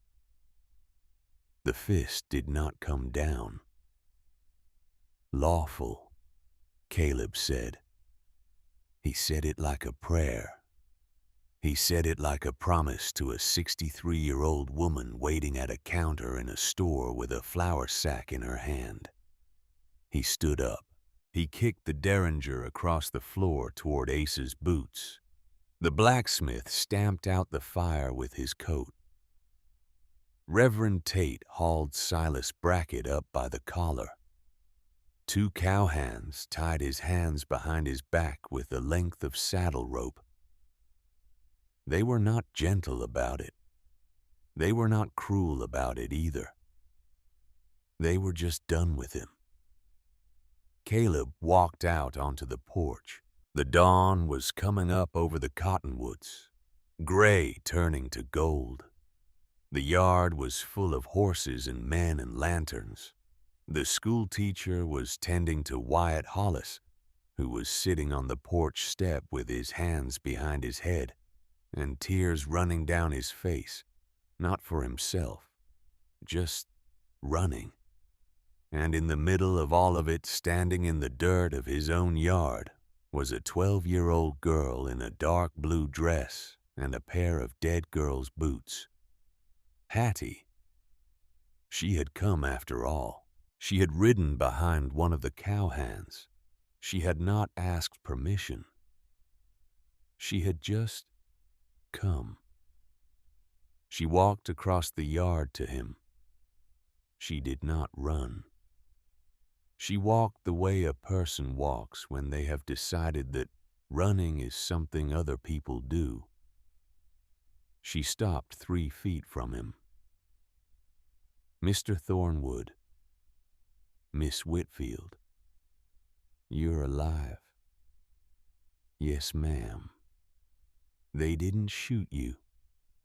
No, ma'am. I told you to stay with Mrs. Cromwell. I know. You didn't. No, sir. He looked at her a long time.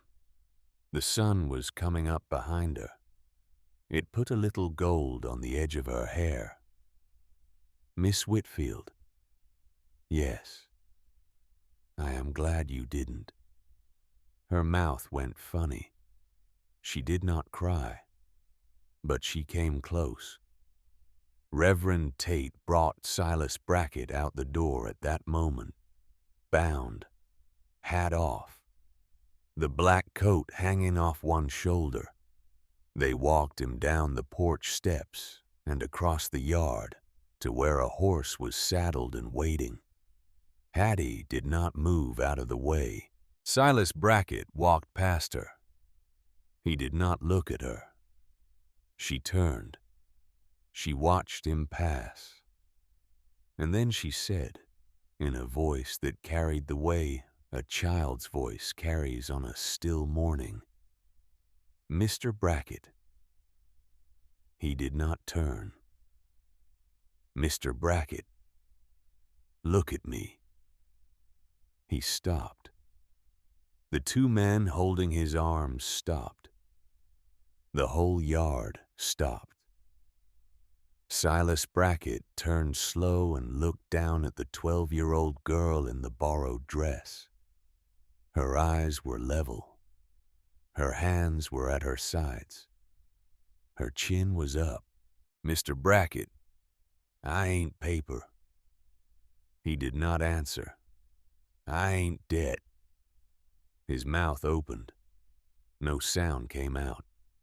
"I ain't yours." She held his eyes 1/2 second longer. Then she turned her back on him and walked past him to Caleb and stood beside him. And Silas Brackett, the man with papers, the man with a brother for a sheriff, the man who had owned 43 children in 3 years on the strength of a signature, was led away across the yard by men he had spent 10 years pretending did not exist. They rode out for the brickworks at sunrise. Caleb went up at the head. Hattie rode behind him on Juno, both her arms around his waist now. Not 3 inches between, not 3 feet. Asa Pemberton rode beside him, Reverend Tate behind. The schoolteacher with her lantern still lit, even though the sun was up.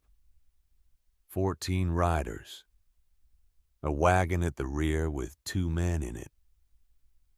Silas Brackett tied across a saddle.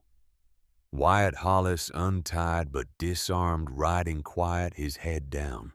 They came up on the brickworks at the hour when the kiln should have been started and the chimney should have been smoking. The chimney was cold. Foreman Tobias Macklin was on his porch in his shirt sleeves buttoning his coat, his hair still wet from the basin. He saw the riders. His face went 3 colors. "Mr. Pemberton?" "Macklin." "Mr. Pemberton, sir, what's?" "Where are the children?" The apprentice children, Macklin. Where do they sleep?" Macklin's mouth opened and closed. "Mr. Pemberton, I got papers." Asa Pemberton lifted the Henry rifle 1 inch, just 1 inch. The barrel was steady. "You open that shed in the next 10 seconds, Macklin, or I am going to come down off this horse and open it myself. And you are not going to like which way I open it." Macklin got the key. The shed sat at the back of the yard, low, long. 2 windows boarded over. A padlock on the door the size of a man's fist. Hattie was off Juno before Caleb could reach for her. She walked across the yard. She stood at the shed door while Macklin's shaking hands worked the lock. The padlock clicked open. The door swung wide. 6 small shapes sat up at once out of the straw. Children, boys and girls, faces dirty, eyes wide. Hattie stepped inside.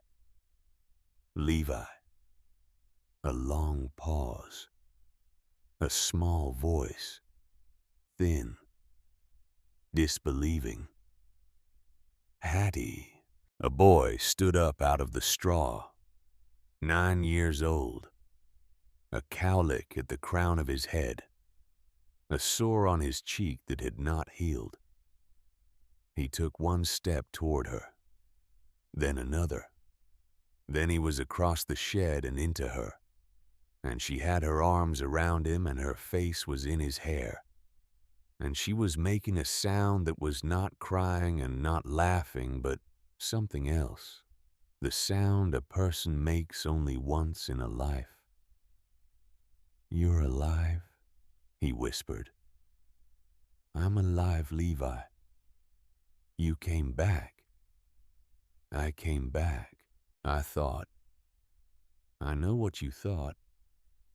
I'm here." He pulled back. He dug in his trouser pocket. He brought out a small, smooth river stone. "I kept it," he said. "I kept it for you. You said it was a wishing stone. I kept it." She took the stone from his hand. She closed her fingers around it. She did not say anything. She did not have to. Caleb stood in the doorway. The other children sat in the straw watching him. A small girl with red hair, maybe 7, stood up. She walked to him through the straw. She stopped in front of him and looked up. "Mister, you ain't gonna sell us, neither are you." He closed his eyes 1 second. "No, ma'am.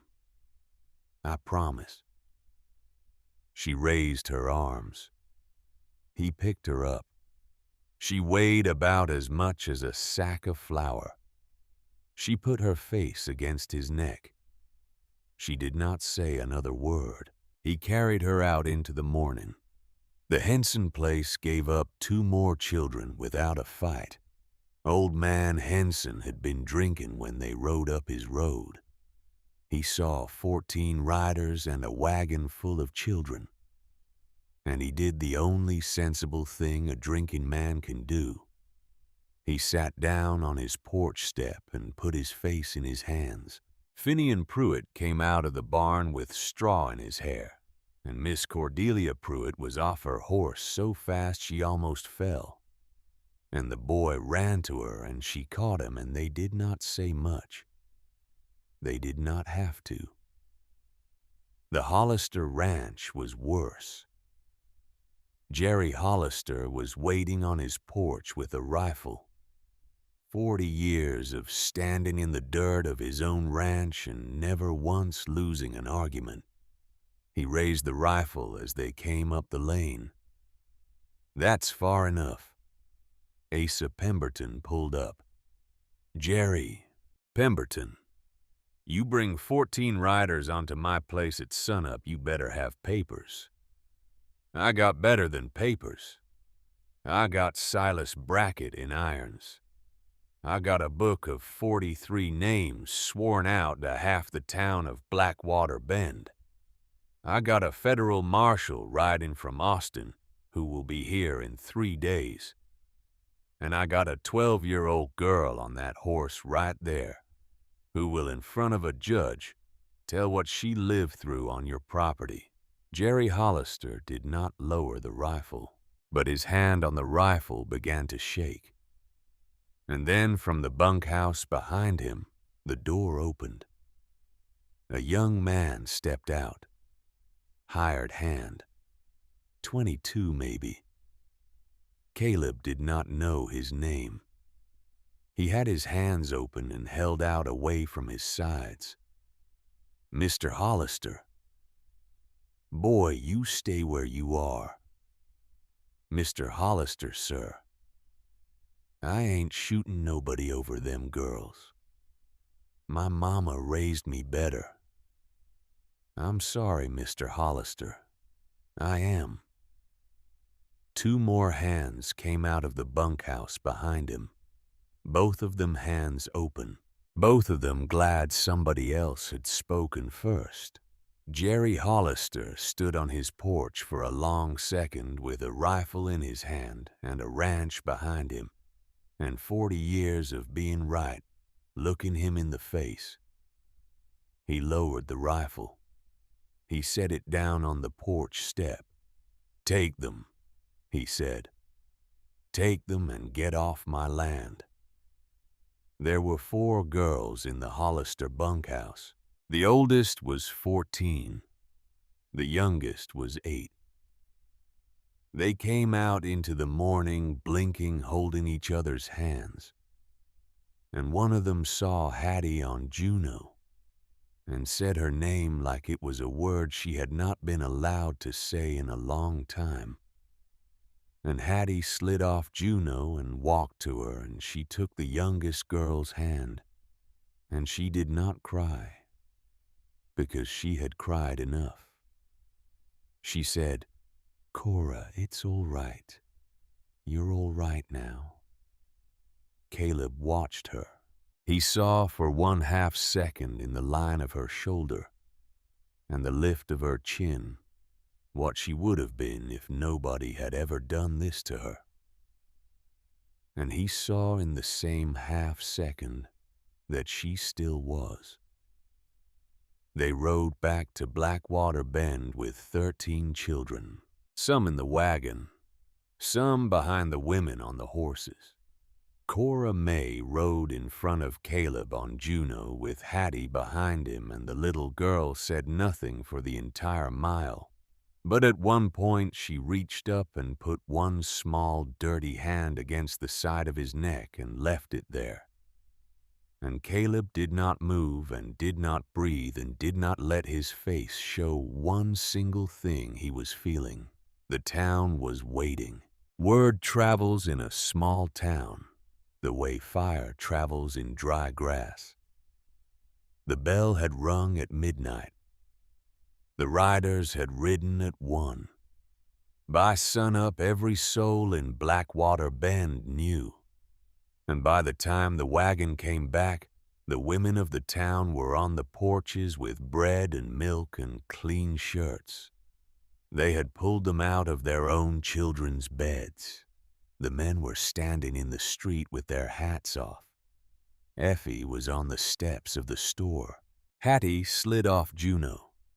She walked across the dirt to Effie with Levi's hand in hers. "Mrs. Cromwell, this is my brother." Effie came down off the step. She knelt slow in the dirt of her own street. She opened her arms. The boy looked at her. He looked at his sister. Hattie nodded. Levi walked into Effie's arms and put his face into her shoulder, and Effie held him, and she did not say a word. She just rocked.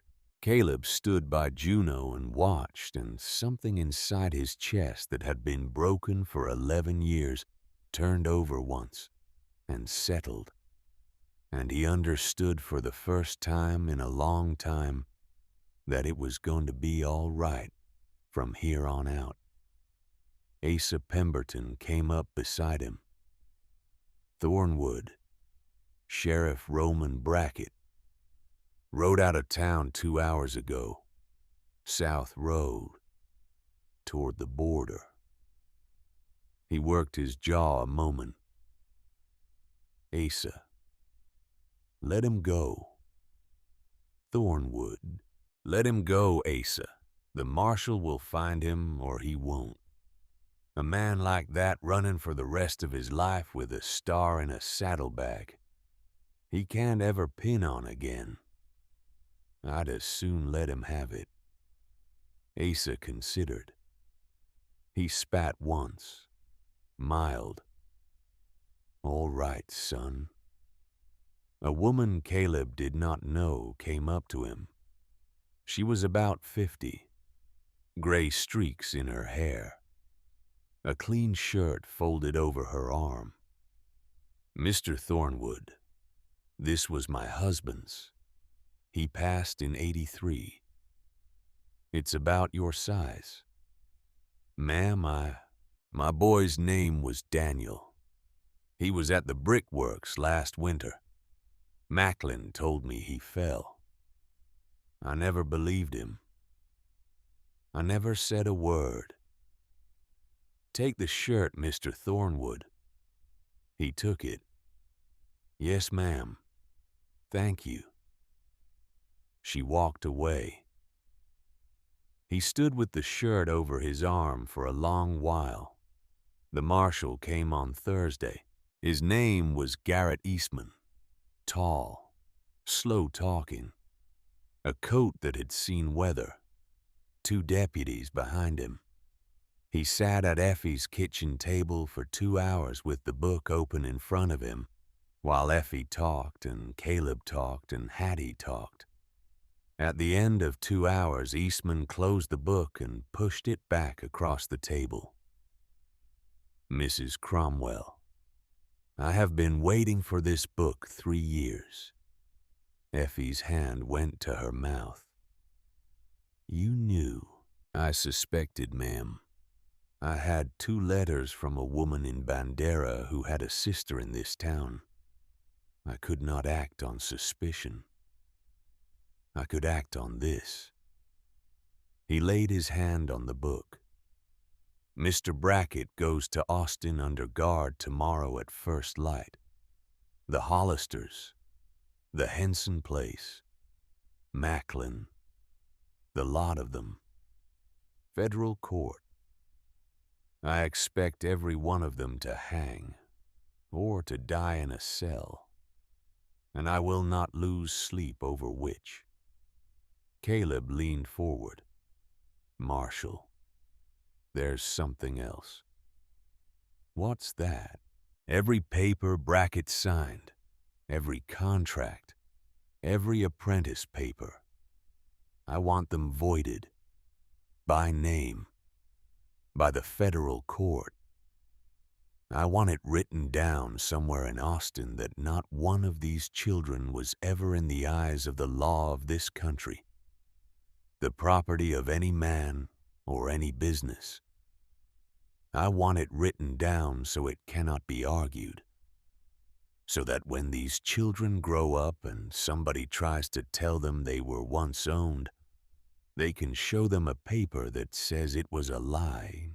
Marshal Garrett Eastman looked at him a long second. "Mr. Thornwood, I will write that paper myself." His hand tightened on the back of his chair. "Thank you, Marshal." The summer turned. The mud dried. The creek came down off its banks and back into its channel. The wagon bridge at Blackwater Creek was still washed out, what was left of it leaning over the water like a broken jaw. Caleb rode out one morning with his tools and his mare and a wagon load of milled timber from the lumber yard in town, and he started to build it back. He worked alone the first day. The second day, Asa Pemberton rode along the bank and looked at his work and said, "You're setting that beam wrong, son." And Caleb said, "Then come down off that horse, Asa." And the old ranger laughed for the first time Caleb had ever heard him laugh in 10 years, and got down and worked alongside him until sundown. The third day the blacksmith came. The fourth, 2 of Jerry Hollister's old hired hands. By the end of the second week, 8 men were working on that bridge. By the end of the third week, it was sound enough to hold a loaded wagon. He walked it once across and once back, and he stood in the middle of it a long moment, and he went home to the cabin. Hattie was on the porch. She had been living at Effie's. The court had not decided where she and Levi would live. The court was going to take its time. Hattie came out to the cabin some afternoons with Effie and helped feed the chickens, and sat on the porch and asked questions about Rebecca. He told her about Rebecca, slow, in pieces, over weeks. He told her that Rebecca had black hair like hers. He told her that Rebecca had liked to read. He told her that Rebecca had laughed like a small bell. Hattie listened. She did not say it was sad. She did not say sorry. She just listened the way a person listens who knows what listening is for. That evening, when he rode up, she was on the porch with Levi beside her. "Mr. Thornwood." "Miss Whitfield." You finished that bridge. I did. Today. Today. Can I see it tomorrow? Why not now? 'Cause the sun's down, miss, and we ain't riding that road in the dark, the two of us, ever again in our lives. Do you hear me? She almost smiled. Yes, sir. In the morning, Caleb, Hattie, Effie, and Levi rode out to the creek. Levi behind Effie on a borrowed mare. Hattie behind Caleb on Juno. They stopped at the head of the bridge. Hattie slid off without being asked. She walked to the edge. She stopped. Mr. Thornwood, do you remember what you said that first night? You said the rain couldn't hide me forever. I remember. You still think that? He looked at her.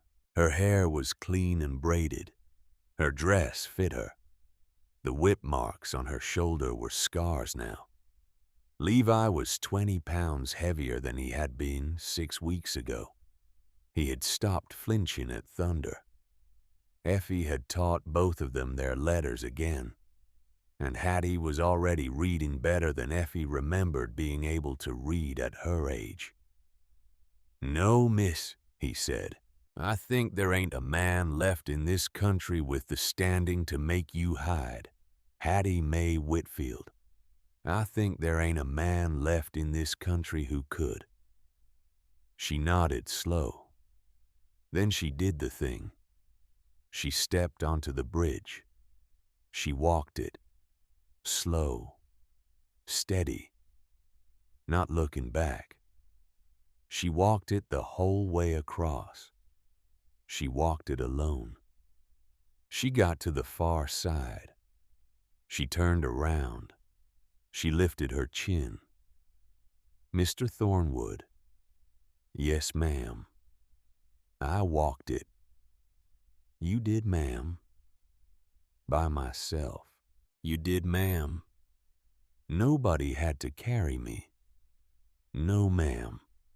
He paused. Nobody could. She walked back across. She stopped in front of him. Mr. Thornwood, you said something to me that first night on the porch. You said somebody should have done it for somebody once, and nobody did. Who? He looked at the water. He looked at the bridge. He looked at the small girl in front of him in his sister's boots. My sister, he said. Rebecca. You couldn't get her out. There wasn't nothing to get her out of, miss. It was a fever. Wasn't a man's fault. But I wanted to. I wanted to miss. There wasn't a thing on God's earth I wanted more when I was a boy than to be the one who got my sister out of that fever. And I couldn't. And I have been sitting on porches in the rain for 11 years trying to make up for a thing I could not have done. Hattie looked at him. She put her small hand on his arm. Mr. Thornwood, you got me out, and you got Levi out, and the Hollister girls, and Finn Pruitt, and the children at the brickworks. You got us all out. So you can stop now. She squeezed his arm. You can stop sitting on porches. He worked his jaw. He looked at the bridge. He looked at the small hand on his arm. He looked past her at Effie on Juno, with Levi behind her, at a child wearing his sister's boots that he had grown into at the morning sun on milled timber that 6 weeks ago had been a place where a child crouched in the dark, thinking she would rather drown than be sold. All right, Miss Whitfield. All right, Mr. Thornwood. You hungry? Yes, sir. Effie's got biscuits at the cabin. I know it. Race you back. She laughed. It was the first time he had heard her laugh. She ran for Juno. He came up behind her slower, and Effie was watching with eyes that were wet, but not sad. And the morning was on the new timber of the bridge, and the country was for the first time in a long time holding still. Caleb Thornwood had been a man who hid. He was not anymore. Effie Cromwell had been a woman who waited. She was not anymore. Silas Brackett had been a man with papers. He was not anymore. And Hattie Mae Whitfield, 12.5 years old, in a dress that fit her, and a pair of dead girl's boots that she had grown into, had been called by a man with a contract in his coat pocket, a piece of property. She was not, and she would never be again under the sun the property of anyone. She was free. If this story moved you tonight, share it with somebody who needs to hear it. Tell your brother. Tell your father. Tell the man at the diner who looks like he has been carrying something heavy for too long.